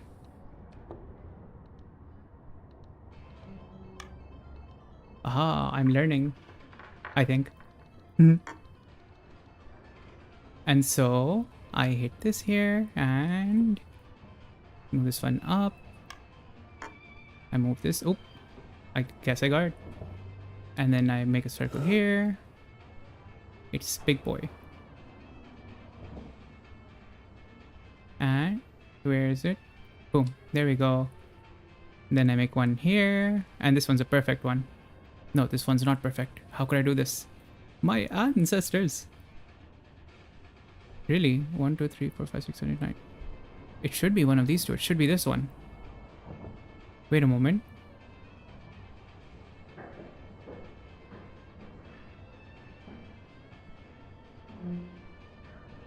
Did... Oh, that's so odd. Oh shit. Oh shit. Sorry. Oh. Dang. Sparks. It appears that my circle, the thing's moved on. It doesn't care about my circle. So I need to just hope that... Oh, okay. I see where it's supposed to be rooted in.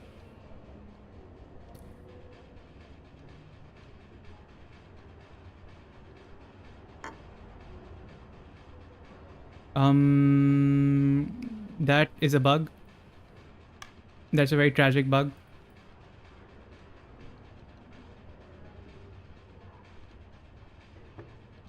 I really hope this doesn't mess up my drawing.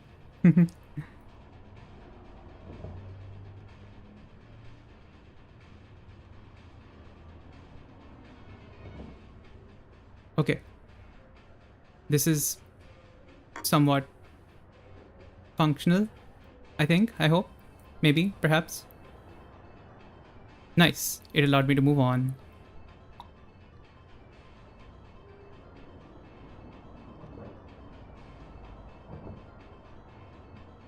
And now I have this. I need to actually note that down as well. Where is my... There we go. Aha, I stopped myself from taking off my glove this time. Okay, there we go. And what did I want to do here? Yeah. So in the... What is this exercise called? Maybe I should be precise so that organic shapes exercise. Okay.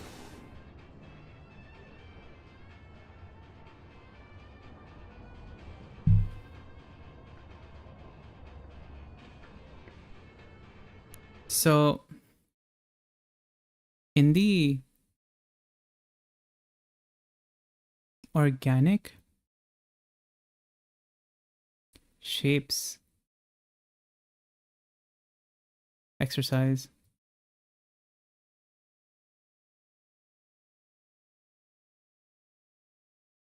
In the organic shapes exercise,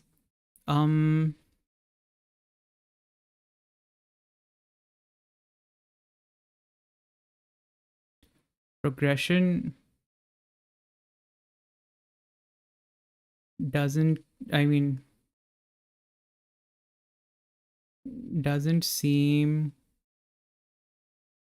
to reverse when the sketch blue color stuff is preemptively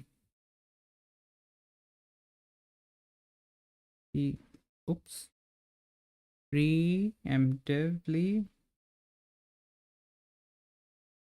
erased.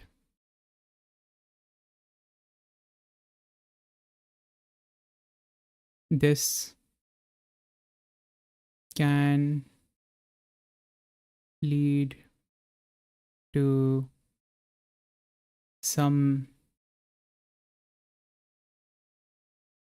problems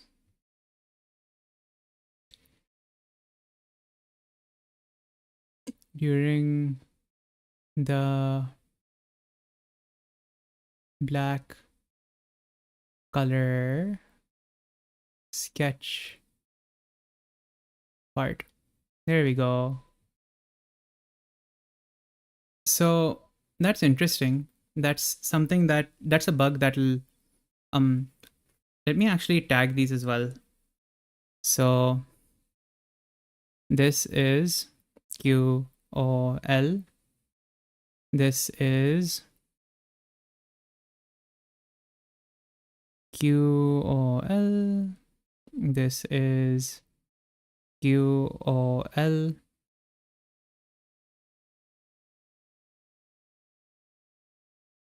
Actually, this is not just QOL, it's accessibility.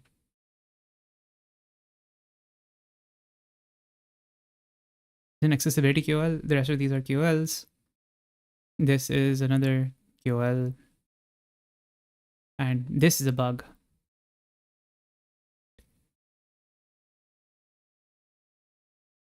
There we go. Where are we now? We're at 5:15. How efficient have we been over the last while? Let's see.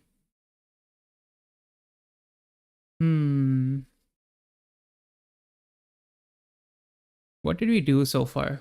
So let's see, what did we do? Let's recap. We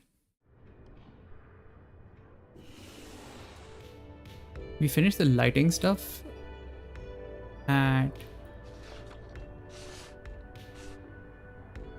part of 4 p.m. We went over solid shapes and organic shapes. So some solid shapes. Wait, no, we also noted them down over here, right? So we learned, we added a hypothesis about solid shapes and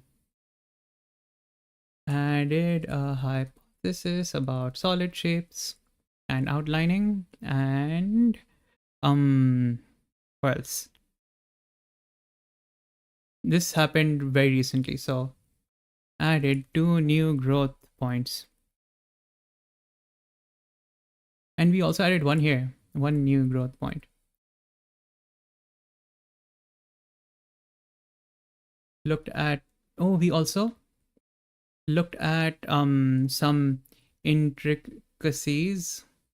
Looked at shift and control with the shape tool. Also learned that in Sprite, we can tilt a shape with Alt plus whatever. Wonderful. And now it is 5:17 p.m. Wonderful. And now I return back to the game and it's not going to be black. Wonderful. It's not black. Thank God. Okay, let's do this. So going back to organic shapes, we have our big circular boy here, and we are going to start actually making it nice. Oh no. I have to zoom in. Where's the zoom button? What is the zoom button? Oh, it's plus and minus, right. But plus and minus are so far away. Right, that's why I use my keyboard's slider.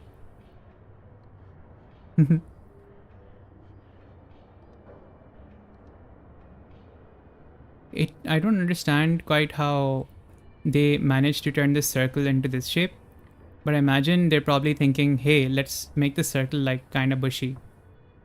That's probably what's on their minds when they're trying to convert the circle into like a part of a tree. Actually, no. They have a tree as a reference, so they don't need to, I suppose, think that way about it. But it's still really weird how this shape over here, right? This funky, like, it's like a branch which is spreading outwards in all directions, ends up becoming these like 5 bushels over here. When over here, to me, it looks like 3 bushels competing for space and a center bushel being kind of made off of that. I suppose that might be like artistic, leeway, artistic freedom. Yeah, artistic freedom, that's the one. So they decided to keep 5 bushels rather than 3 competing. Or maybe it was even easier to draw because then they don't need to like show them interacting with each other. So maybe that's the thought process behind it. Maybe that's just what showed up in their mind's eye. Because trying to convert something real into pixel art is rough. Like there's so much you have to just like choose you want to keep, choose you don't want to keep, choose you want to represent, choose to accentuate something. In fact, sometimes shapes will straight up change size just to make them bigger so that the detail shows more. Like how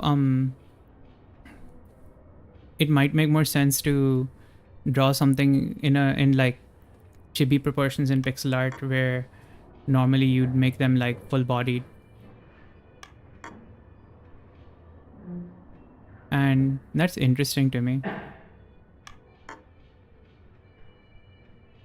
There's so much I still have to see.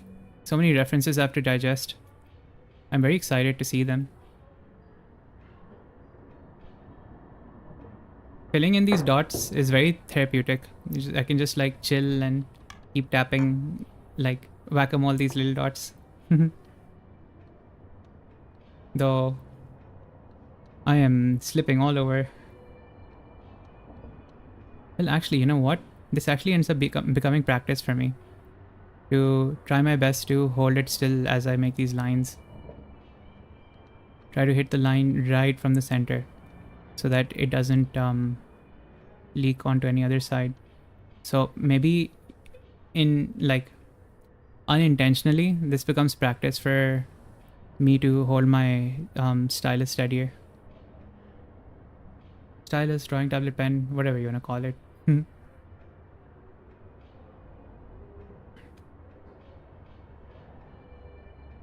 This is actually teaching me kind of how to use layers, but how the initial shape actually gets overwritten sometimes with these layers.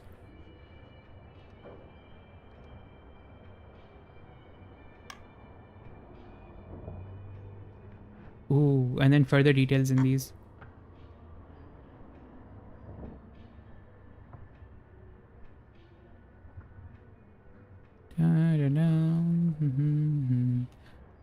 Oh yeah, I didn't ask, what were you working on? It's always fun for me to hear about the stuff that other people are doing.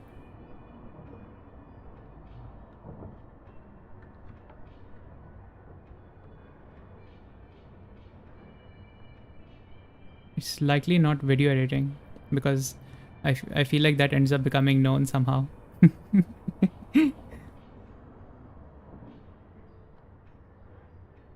And these dots come here. They wrap around like this. It makes a nice little it's each bush letting itself be heard. It like this, these small details really make the tree look so full of life.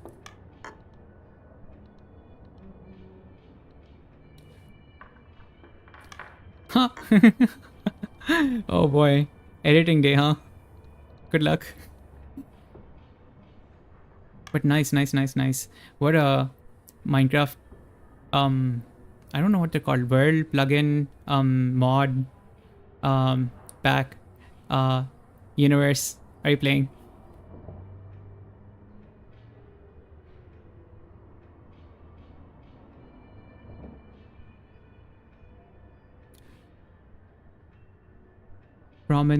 Oh, it's probably you probably misspelled prominence. Prominence to mod pack. Prominence. Don't worry. I got it. So prominence to mod pack.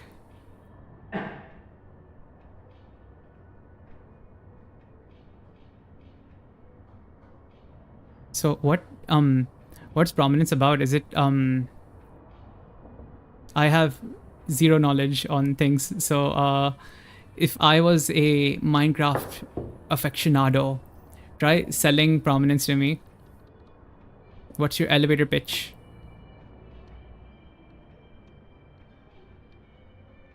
You spent the last 30 minutes flying on a dragon looking for a pepper crop.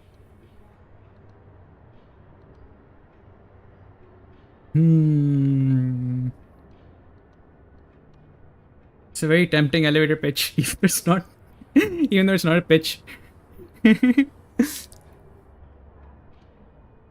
So what I'm getting is that it's like it's RPG-ish. It has survival and or potion crafting.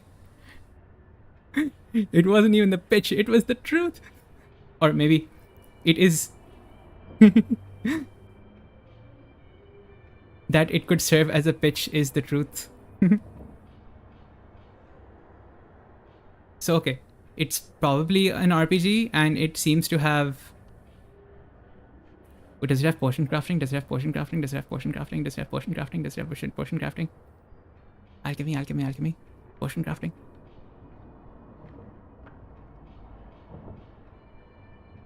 Heck yeah, awesome. The smug wait, is he Tim or Tim? Smug Tim, I think. No, that's not even Tim. Wasn't that like the no, that is Tim. Right? I think.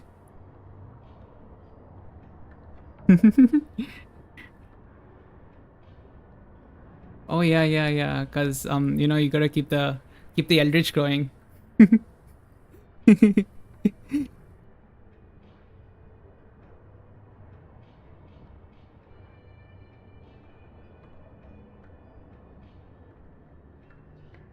The theme of magic going from the Necrotype Cafe. Oh, speaking of, I don't know whether you saw on the server, but so I'm really inspired by that idea that one illustrator had of making everything a living project, right? Same here. I used to love read, like I used to be part of this book club when I was in my in high school, and we used to, like, I would just chug everything fantasy that anybody had around me. I would finish it all in one day just so that I can get to the next book and always be part of the chain. And so nobody would ever have to think that, oh, hey, that one guy has the book. Oh, so I got to I would just love experiencing fantasy. What was I saying about Minecraft again? I forgot. I suddenly, my brain just hopped. Right. Yeah. So on your server, I was writing about how I was inspired by the Necrotype jam, right? So one thing I'm gonna be doing is oh, and I'm also inspired by the thing that the illustrator said about making everything an organic project, as in something that you permanently iterate on. So what I'm gonna do is, I'm just for practicing music, I'm gonna do like a self necrotype jam. Well, outside of necrotype cafe existing as part of it. But what I'm gonna do is I'm gonna draw different mages, give them a name, give them a story, give them a design, and then try to make a song that fits that mage. Ad infinitum. I'll just keep doing that. It'll give me writing practice, it'll give me art practice, it'll give me motivation, and it'll let me make like these fun little tracks. And then I can make different versions of a track for that same mage. Or in fact, get this. If they have a big enough story, I can make tracks for sections of their story. Oh, really? Sure. Send it. That is so perfect for what I'm looking for. Oh, and I'm probably gonna look through our DMs to find that one, that thing you shared about that Minecraft thing, because I'm going to be using every single prefix from that. I'm going to be maintaining my own book of Latin prefixes so that I can make all the mages, every last one, every mage I can think of, the wildest things. And then, you know what? Okay, so the thing is, I have a, like, even though I like all music, right? I tend to only listen to a lot of, like, there's calm atmospheric music, there's hype boss battle music, and then there's a lot of aggressive, like, rock metal, right? And just a lot of, most of my thing is just like atmospheric sounding, nice tracks. So the range I tend towards is not like too vast, and just being forced to make different things that fit the personalities of these different mages is gonna give me an incentive to go outside my comfort zone and just make stuff. And I think that's awesome. This poor creature, man. It's this poor creature. Oh gosh.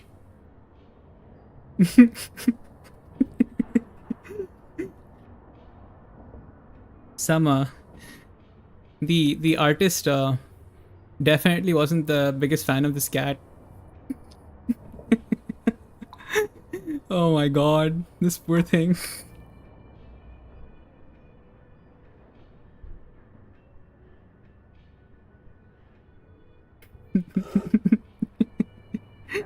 Oh my god.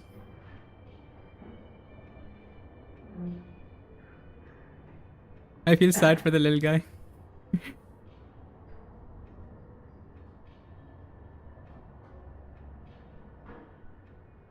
God damn it.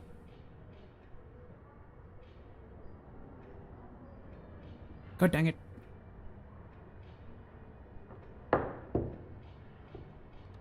Please.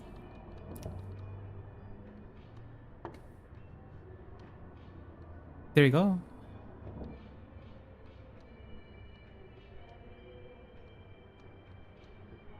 That is definitely not in the center. Oh, I don't know whether this one can be put in the center.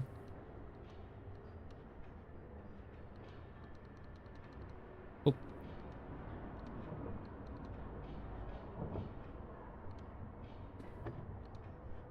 Yeah, it's off by 1. So I'll have to manually do this. Ooh. I got the DMs. Thanks, Iris. Wonderful.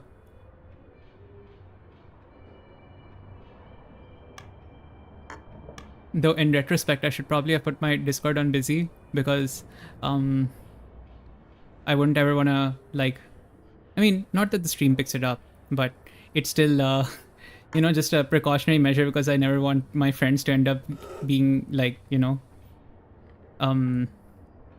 doxed is the wrong word here, but you know, people in their private communications might not be all like too fond of being suddenly in media, you know.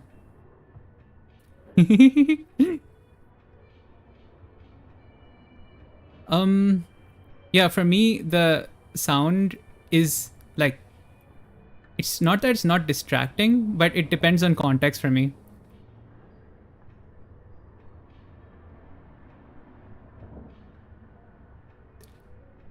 Because I grew up with this one thing where I would respond to messages during like combat, right? And in like an MMORPG I used to play, and because of that, it's just like it's given me some experience with dealing with messages during um more focused periods. More focused periods. Damn it.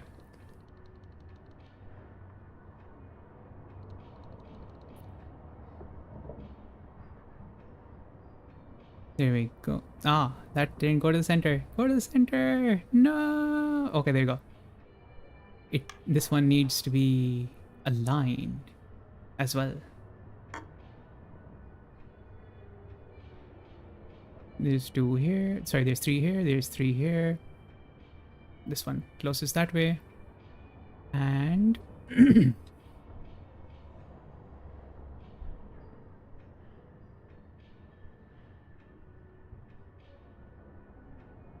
I think it's actually because of like those MMORPG days that I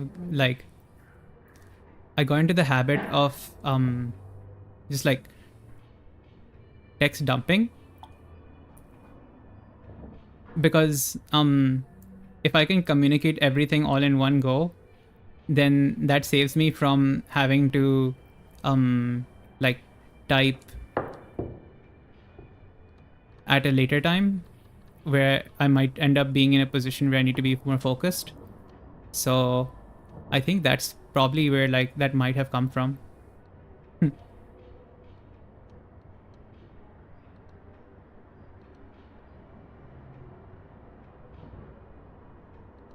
Ooh. This is so interesting. This cat over here is being depicted by circle, like circle for the head, bigger circle for the chest over here, right? His entire rib cage. Giant circle over here for like where it's bending, and then this butt circle. And then what this guy did was they put these ears on, and at this point this thing's essentially a cat. At this point everything's details, but that's so cool to see that this entire cat was just those four circles. Oh, and a tailless cat, unfortunately.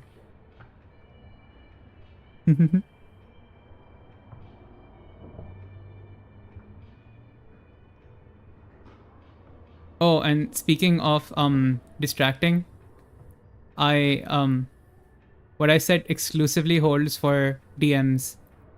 If somebody's typing something and it's not to me and I can't contextualize it, that distracts me. That distracts the hell out of me. Because if I have a DM, right, I can understand like, you know, the cause and effect, kind of. Or I can piece it together if I see multiple DMs. But if I see like something on a server or something, I'm lost as hell because because I need to see what they're talking about, who they're responding to, what is being said, right? I'm curious, I need to know. But then I can't follow that curiosity because like, you know, I'm doing something else. And if I'm doing something else, then they might just be saying something to someone else, and I need to know and I can't know. And so I'm just stuck in limbo. And then a part of my brain is just like, what could they possibly be talking about? And then I have to try and find out, but I can't. And then I'm just stuck. And yeah, so if it's server communications, I absolutely get like turbo distracted. Oh my gosh. I have no idea how I would ever be able to control that beyond like going busy during stream.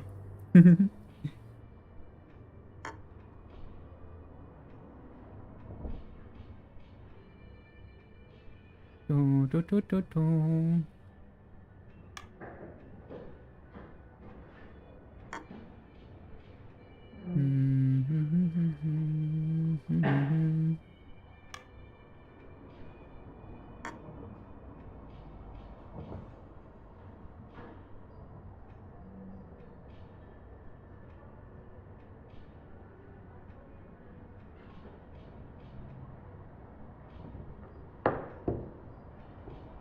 When in your pixel art journey did you end up making template and template?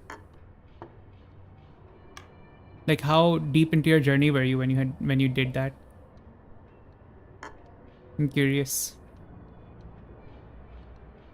Oh, I'm talking about like when you made them, not necessarily when you put them up on itch.io.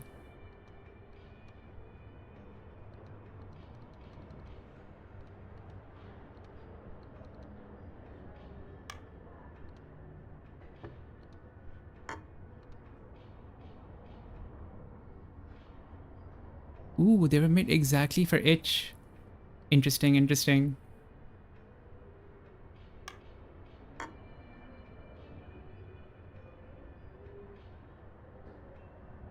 It's pretty awesome that they're just available for free. Like that's so cool. Or even better than free, the pay what you want model. I love that model because it like manages to both like oops, it manages to both allow people to you know pay you for this service you're offering, and also for broke people to be able to just like get it and find a way to send appreciation in other ways.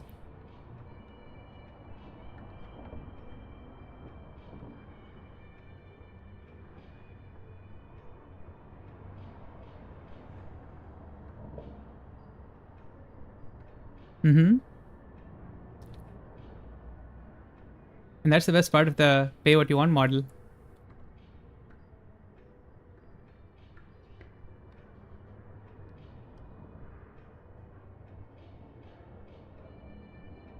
They don't need to produce any funds, but if they do, you know that people are truly giving it out of like their heart, and that really warms mine.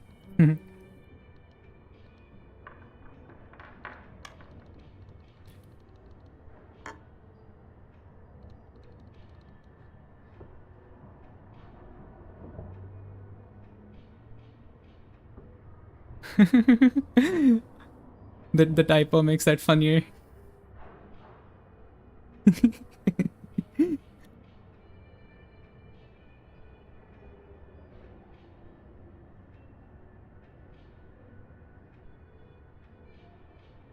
It warms my hair too.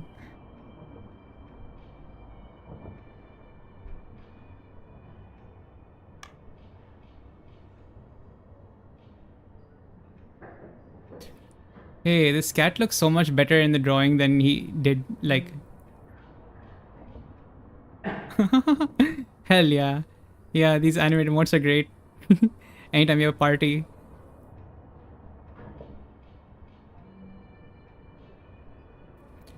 Tim and Temp for the party.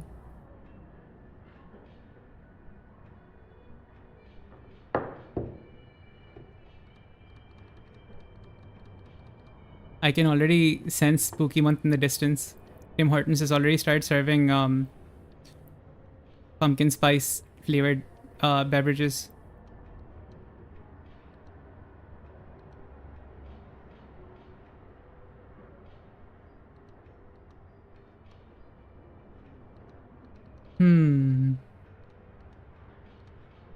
This pixel art, I actually I would kind of imagine that these must be like some old projects that the dev must have worked on at some point. And with the amount of experience the dev has, I would be like, they would likely not want to deal with the hassle of having other people contribute too much. Maybe besides finding like references, I suppose. I wonder what the mind of a 10-year experienced pixel artist must be like. I bet they can look at things and just, I mean, I'm sure 2 years must be enough for that too, to look at things and kind of visualize kind of what they'd look like in pixel art. Well, technically, everyone can. It's just different levels of detail. Where some people will think of the raw pixel art, like the friggin', they're gonna think of something as a Mega Man, right? I can technically imagine anything as a Mega Man clone, even if I can't draw it all that like that, but I can imagine it as one, at least a very simple one. And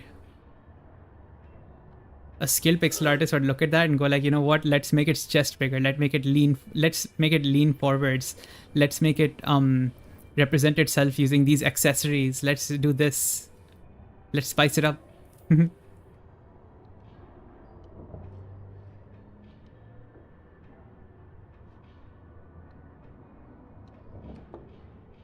I'm very excited to see like that stage.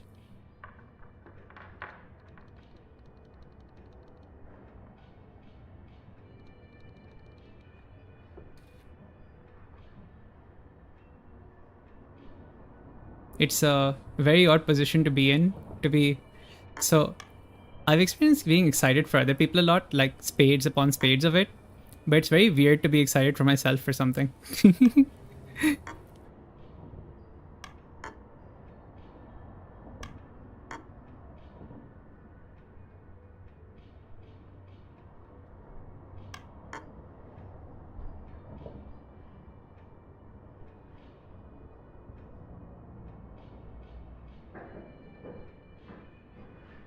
Oh yeah, and I didn't speak out the message.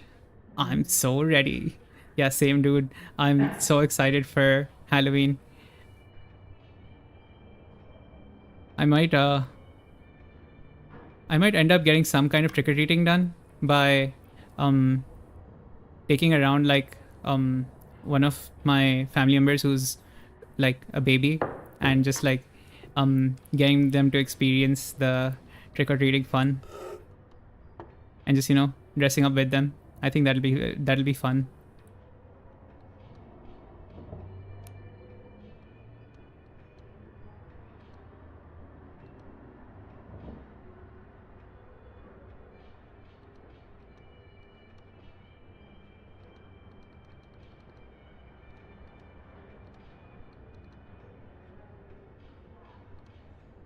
Spoopy month.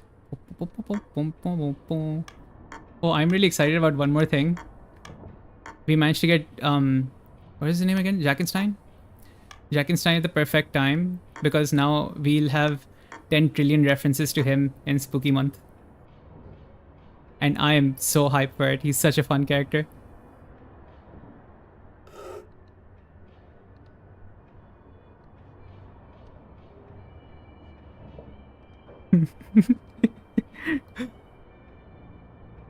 You're doo.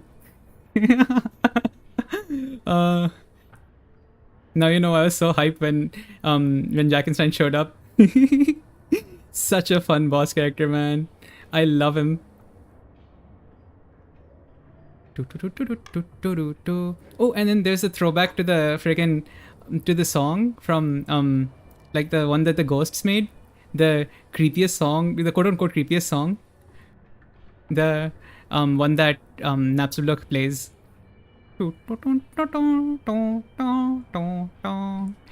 And that being converted into the Jackenstein theme was like just delicious, wonderful. Like I was so hyped to see that motif.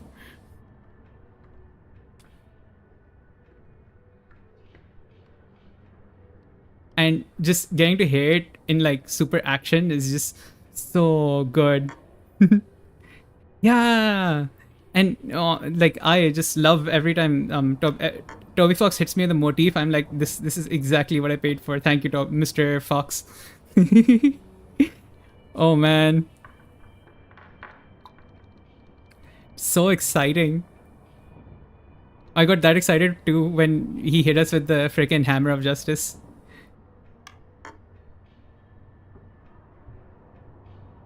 when we have Undyne's theme playing in Mr. Turtle's theme, or Gerson's.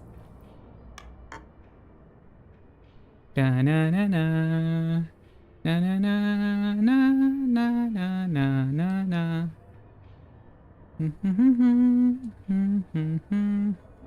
Though what's interesting is that besides the start of the track, right, which is it actually ends up taking from Battle Against a True Hero. Na na na na na na na. Which is very interesting. I wonder why. I suppose because he was the true hero before true heroes were a thing, right? So it makes sense that why he'd have that motif, but still, like, wow.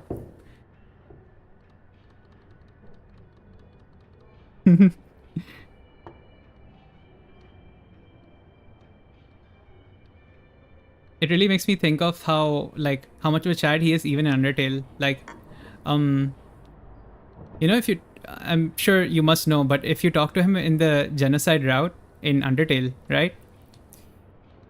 Gerson laughs at you and says, "You can't hurt me here." Because he knows you can't interact with him in the shop. What a Chad.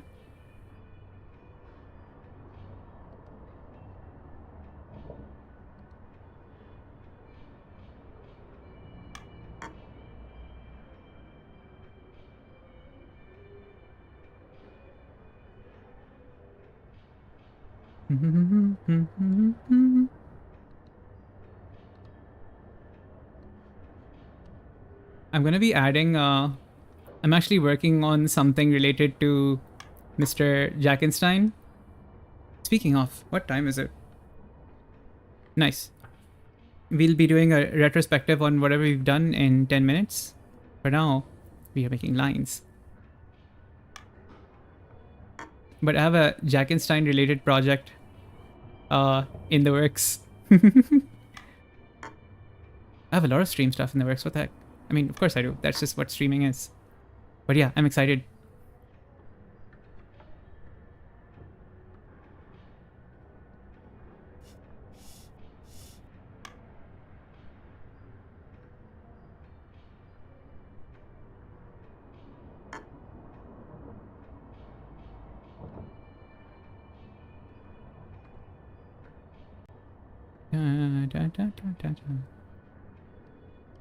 Okay. Oh boy, this drawing is doing this double sketch thing that we're doing here with such big drawings is quite the endurance test.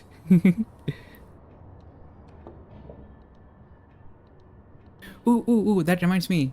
From the Comic-Con, I managed to find a lot of people who are very skilled with making cosplay, right?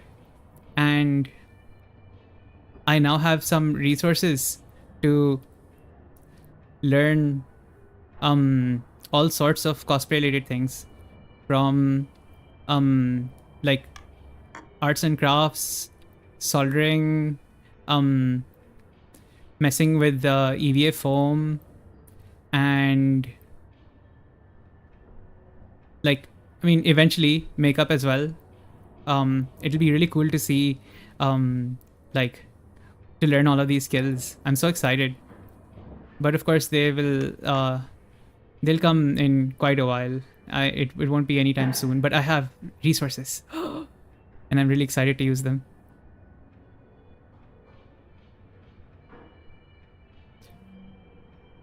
I want to see if I can somehow like put it on stream, but I don't want to put any of my cosplay on stream. So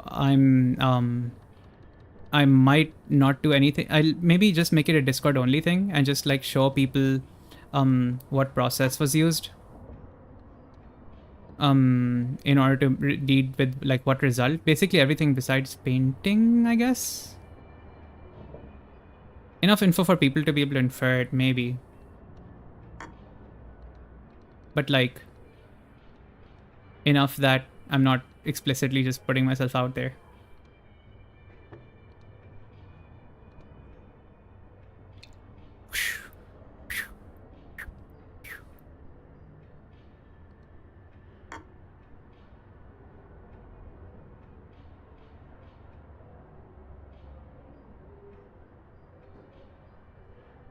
You're too. You're long. You're taking too long. Right. Oh shit, Mickey. I really wish a lot more TV series that people love were public domain. I mean, not to be abused in the same way as Winnie the Pooh.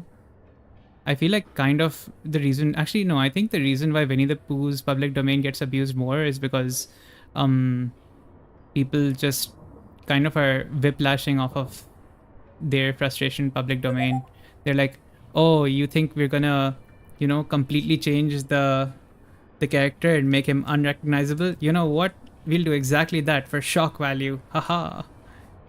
But like, I think if public domain wasn't as like, if there weren't so few beloved characters in public domain, we probably wouldn't have a world that has those funny Winnie the Pooh movies.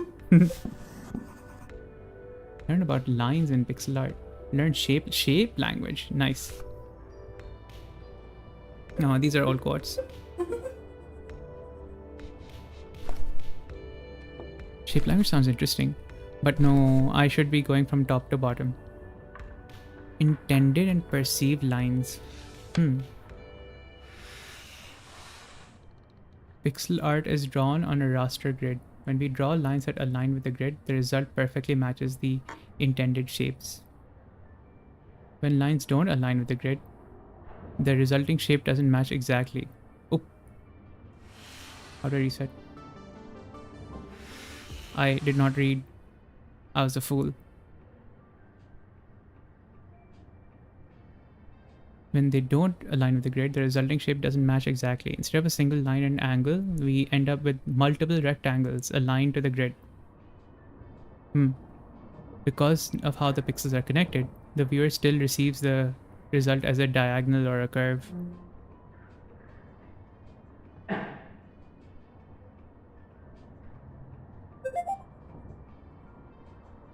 What is on the canvas?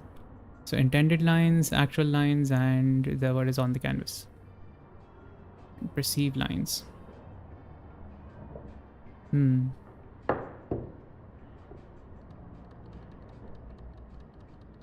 Okay.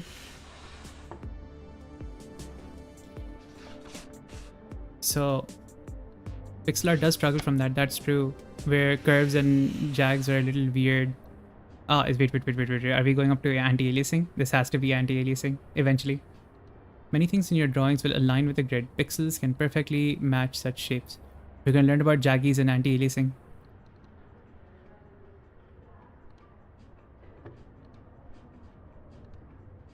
With diagonals and curves, what should be straight and smooth appears jagged, spiky and sharp.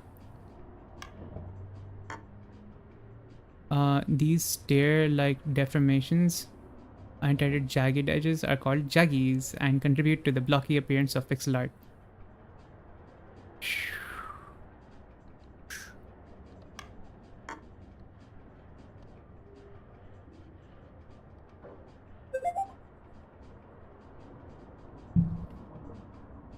Not a jaggy sharp corner. Jaggies because it's a curve. Jaggies because it's a diagonal. Not jaggies, actual stairs. Sorry, what? Sharp corner. Okay. So a curve is jaggy. And this diagonal. This is a curve. Okay. So it's a turn here.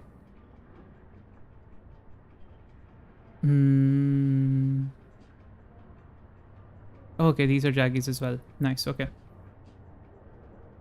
Shouldn't this be a jaggy? No, it's...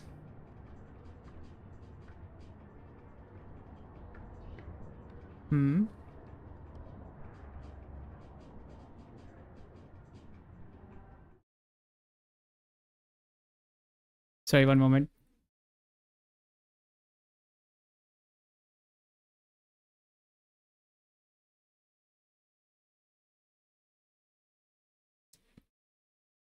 Oh, true. You're right. Right, so what was I doing here? Yeah, I should do this in the art category. So this is interesting. So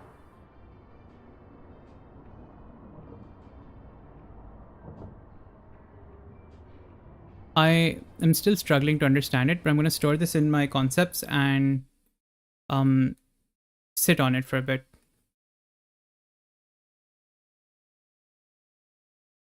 I'm going to leave this here and I'm going to go back to my, where is it?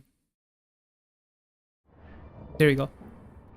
So, okay. Some jaggies are less desirable than others.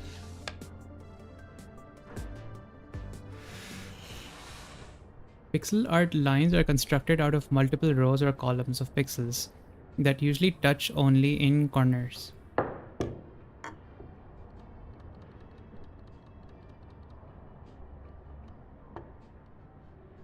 However, when we draw lines freehand, we often unintentionally cross over multiple neighbors where the rows connect.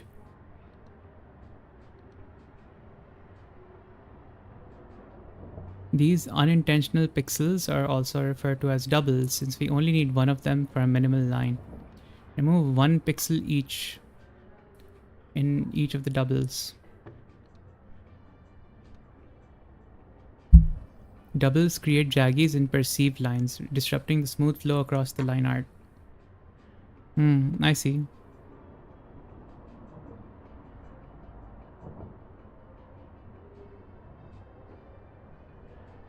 Oh, this is actually a good way to put it. So where's my...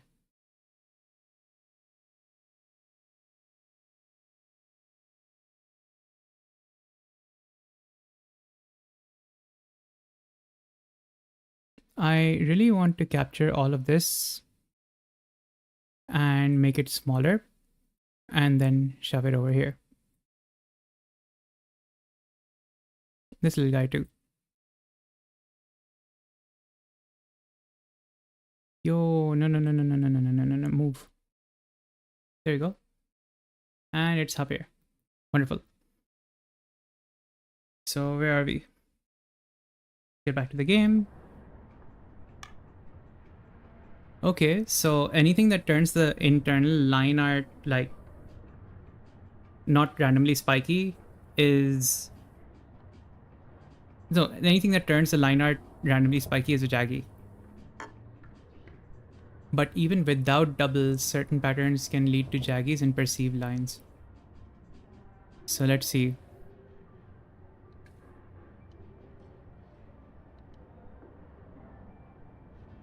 Is it...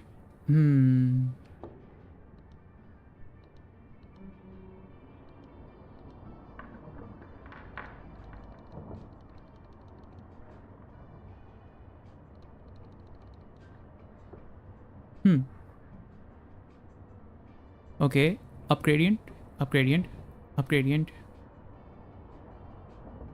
Okay, so what's happening here is that we have sharp, dull, sharp again, which is not what they want. They want it to be repeatedly going down in gradient, and that's what's happening here. So let me actually put that down here. So I should not be... I want to reverse this actually. How do I reverse it?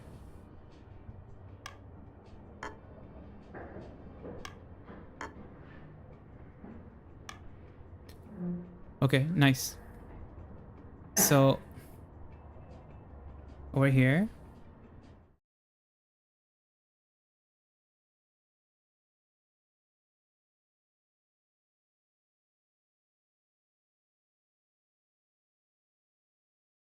the gradient is randomly reducing over here, right?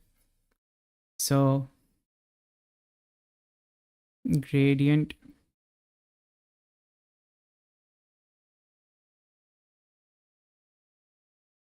no, randomly increase, like should stay consistent, should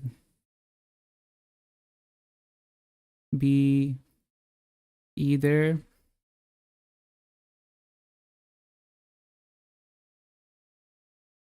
increasing or decreasing in a curve. Not both.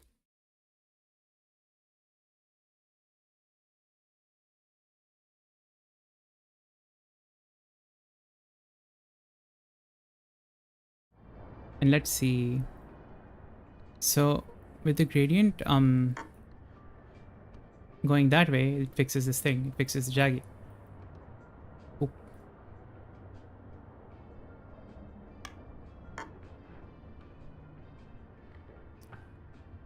What is happening here? Oh, it's the same thing with the gradient going funky. And so when the gradient goes funky, we can move stuff around to fix the jaggy. So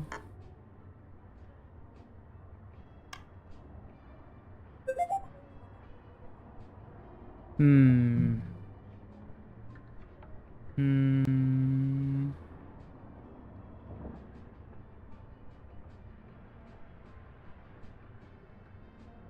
The concept of doubles.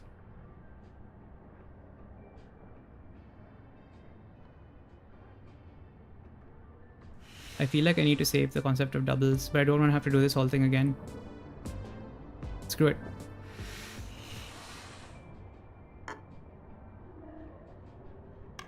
We're gonna speedrun it because we don't have to read anymore.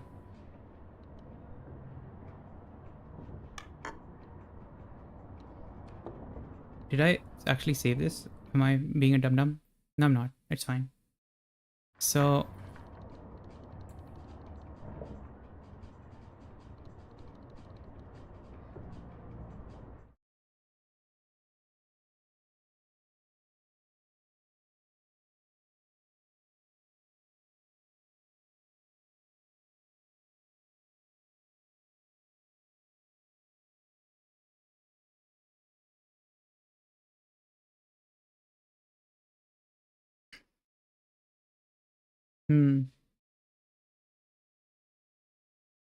doubles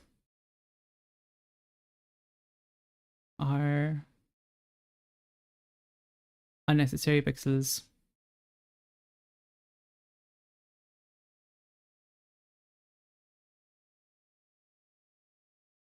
Pixels for minimal line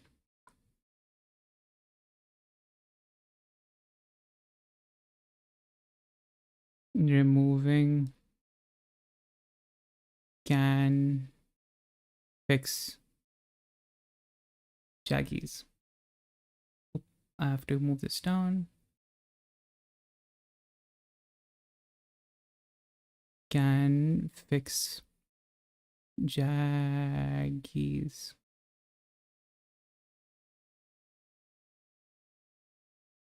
There we go.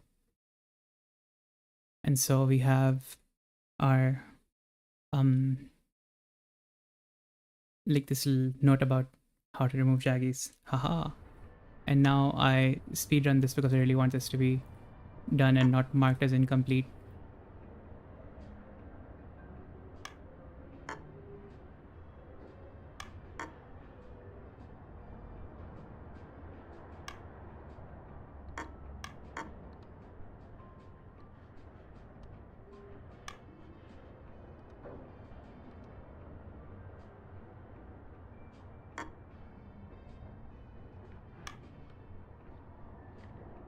Oops.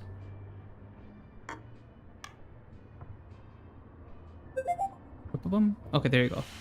Haha, completed. It's 6:07. I'm gonna go back to my note over here. I mean, not there. Over here, and I'm going to. What did we do so far in this last hour?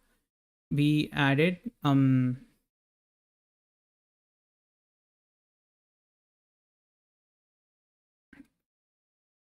we learned about jaggies, and we did performed some sketches with basic shapes in the background being iterated upon, yes, being iterated upon, and we learned about Jaggies a bit. And I'd say solid 8 on 10. Brain's trying to slow down a bit, and a lot of it was just like putting dots together. And so we're at 6 p.m. and I'm gonna write down the time I started noting this down. Boom. 6:08, 46.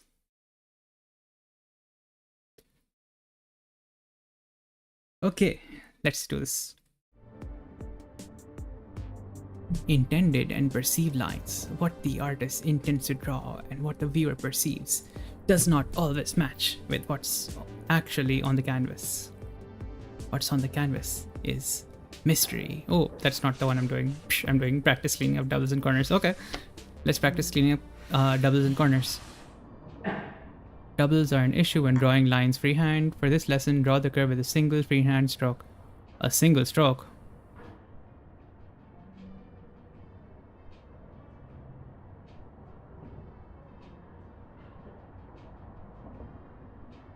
Now open the PixelArt evaluation paper.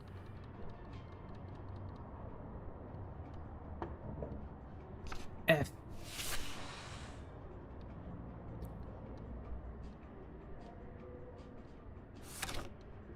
$34 doubles, 2 corners. Okay.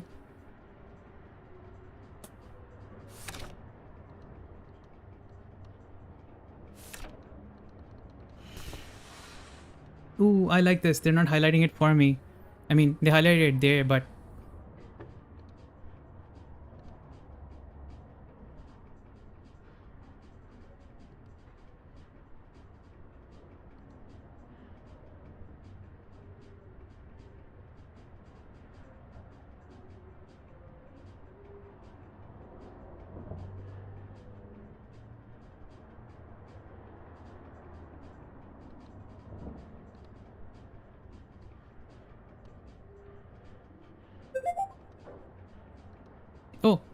oh, I got it without looking.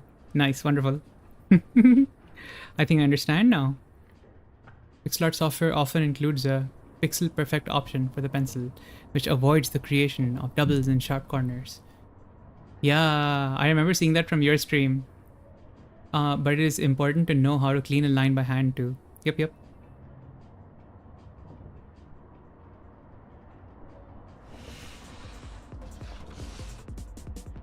There's a star. Let's see this. Add a black outline to the outside of the star by following the rules discussed.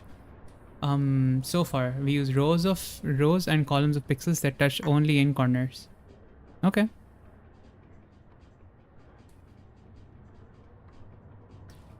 Easy up there.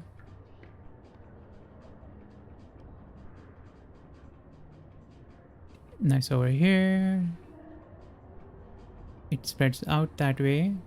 And then no irrelevant pixels to avoid jaggies. But we can have intentional jaggies instead.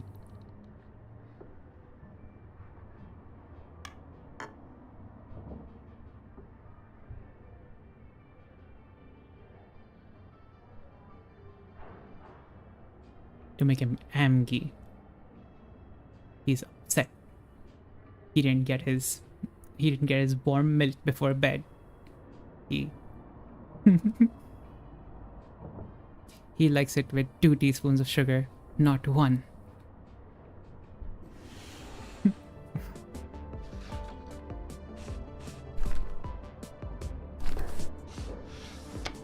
Oh, did I not finish this? Yeah, sure, show me the pixel evaluation. 96. I don't care.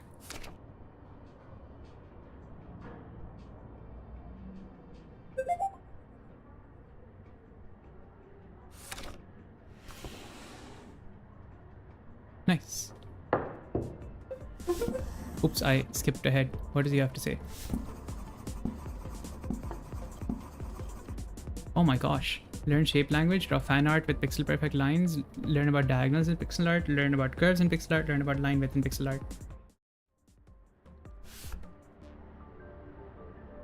He got me a new cassette tape worth.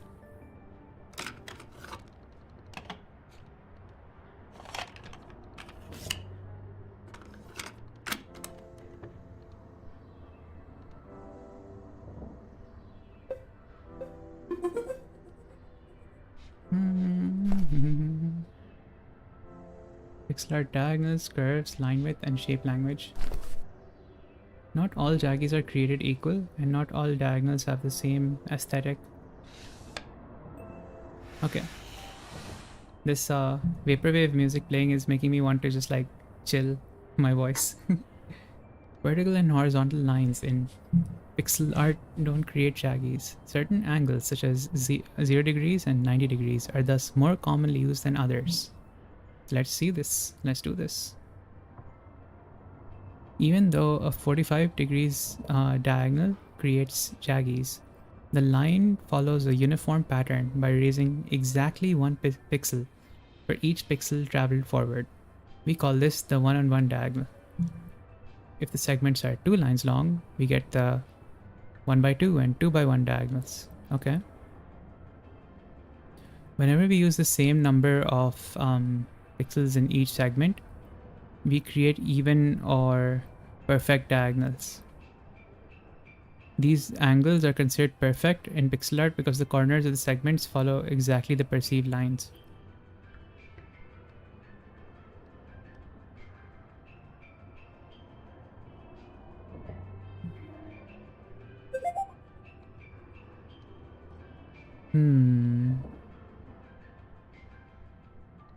So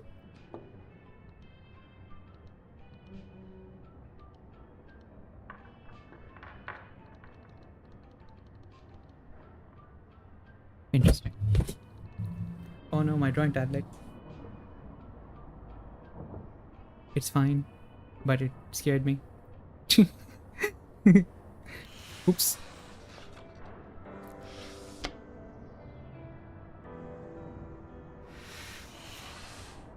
My drawing tablet fell and I jumped. Not because I was concerned that it would be like get damaged at all, but like it was loud. Like the 2 dots using a line using shift click. Okay. Most common algorithm used for drawing lines in raster art is Bresenham's line algorithm. It doesn't create even diagonals as it tries to make the starting and ending segments shorter to enable connecting multiple lines in a row. Ooh. That's a learning.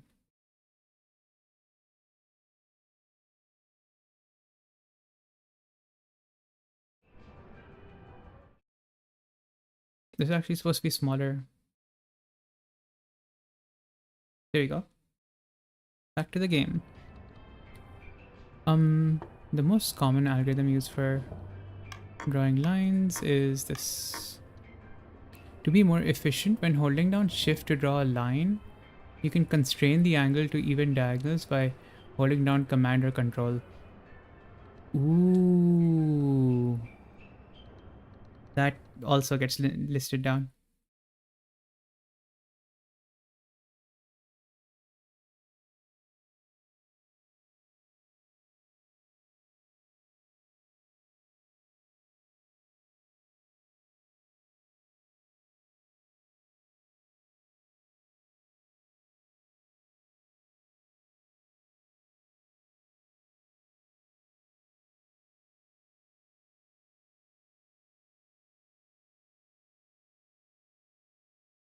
Forces, even diagonals.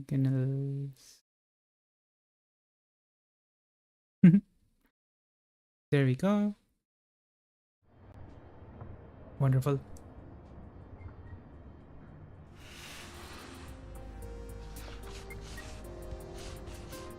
To get all possible angles, we need diagonals with uneven segment lengths.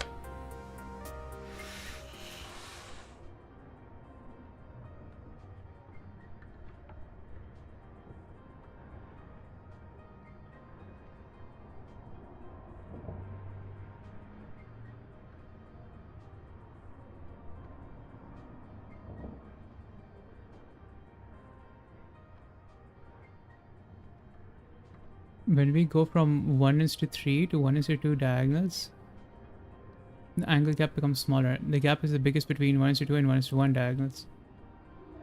There's no even what? There are no even lines in between that range. Okay. To close the gaps, we need to use intermediary diagonals, which alternate between different segment lengths.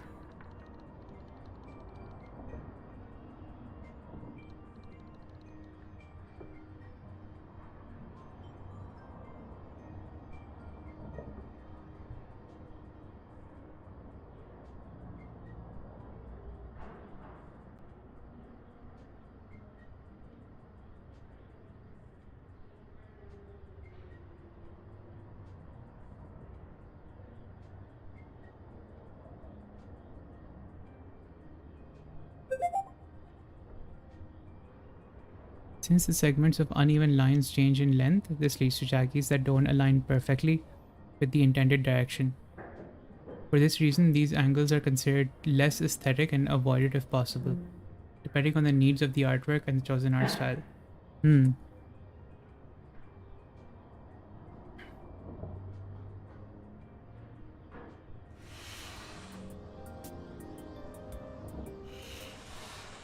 So this is interesting that 1:3, 1:4, and 1:5 are actually all like fine, but the more closer you get to 1:1, the harder it gets to have a decent shape. That's interesting.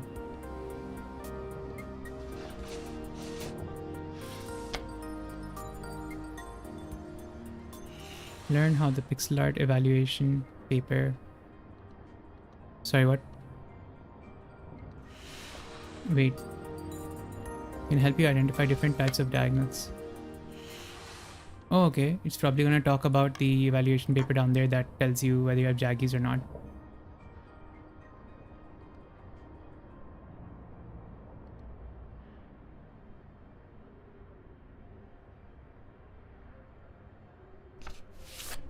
Let's see. Even diagonals, 78% average. Ooh, I really like that. 2, 2, 2, 2, 2, 2. You hover over it. You have 1, 2, 1, 2, 1, 2, 1, 2, 1. Just uneven alternating.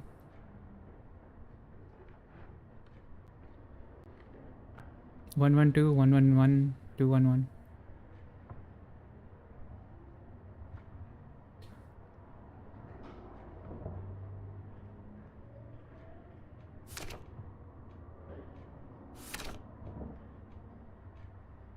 So in this, we are able to see that if we have alternating patterns, it's still acceptable, but the moment you run into like a uneven broken pattern, it's just a travesty to look at. That's interesting.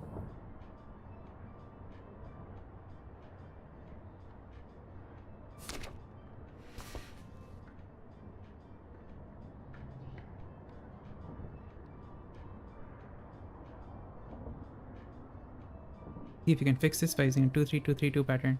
2-3-2, 2-3-2-3. This should be one out, and this should be one in, and this can be adjusted. Yippee! Continue by drawing the next line using alternating segment lengths. Okay.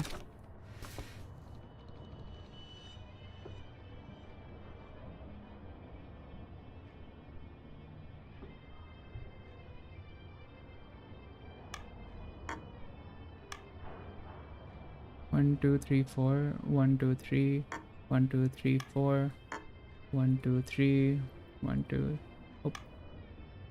No, 4, 5. 1, 2, 3, 4. 1, 2, 3, 4, 5. 1, 2, 3, 4. And I remove this. Aha! Nice. Ooh, longer segments make alternating less noticeable. That's interesting.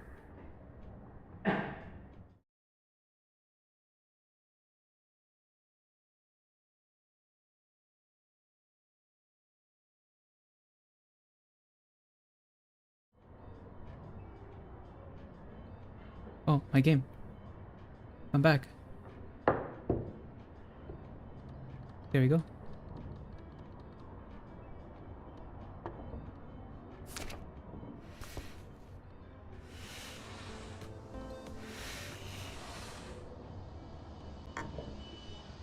Mm-hmm.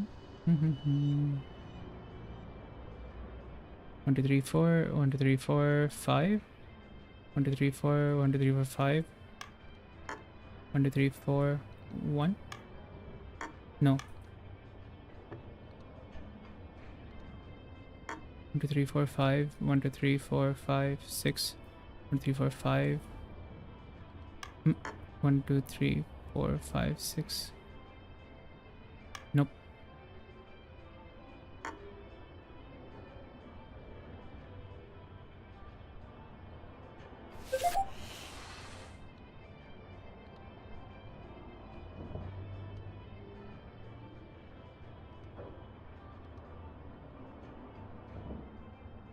Nice. Awesome.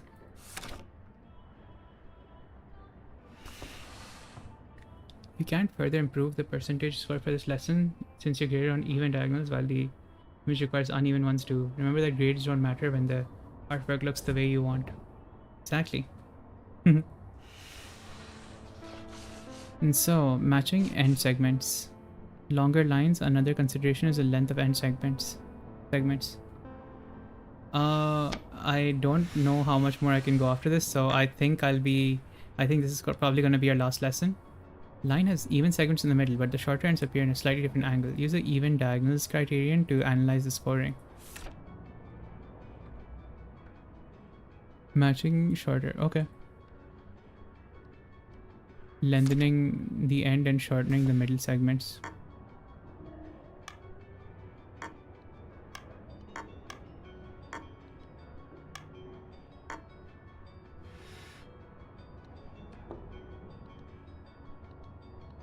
Ooh.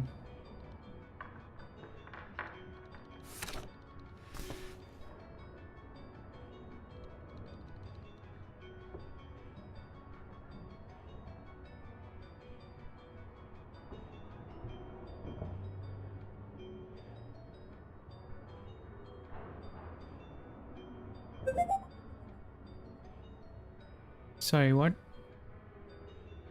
To draw long diagonals with the usual line drawing algorithm is to start more inwards.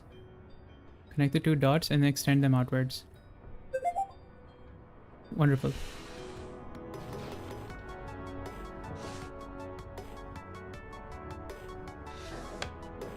That one is short. I can do this one. Even diagonals are a convention, and you can make great art with or without them. As you can see in this artwork from Into the Breach, the high viewing angle helps with the readability of the game board and creates a unique standout style. Open the evaluation paper to continue.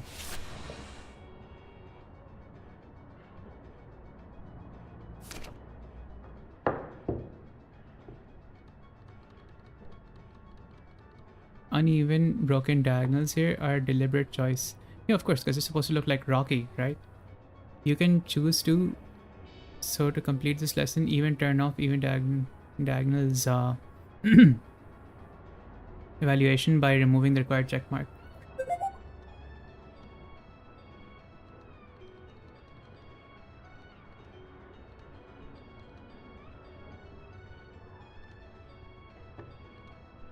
Interesting.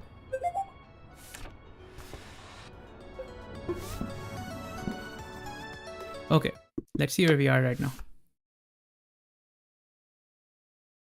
Oh boy, we still have 0 out of 5 design, like pixel art fundamentals in. We have 1 out of 3 study goals.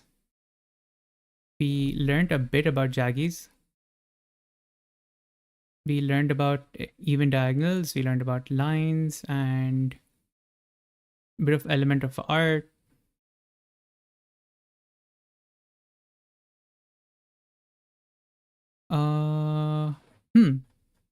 Well, this is definitely going to take at least 2 more sessions. But I'm poofed. So I'm going to do a thing And I'm going to go here, and where is that? This time I'm going to remember to go here into, and then press stop on that one.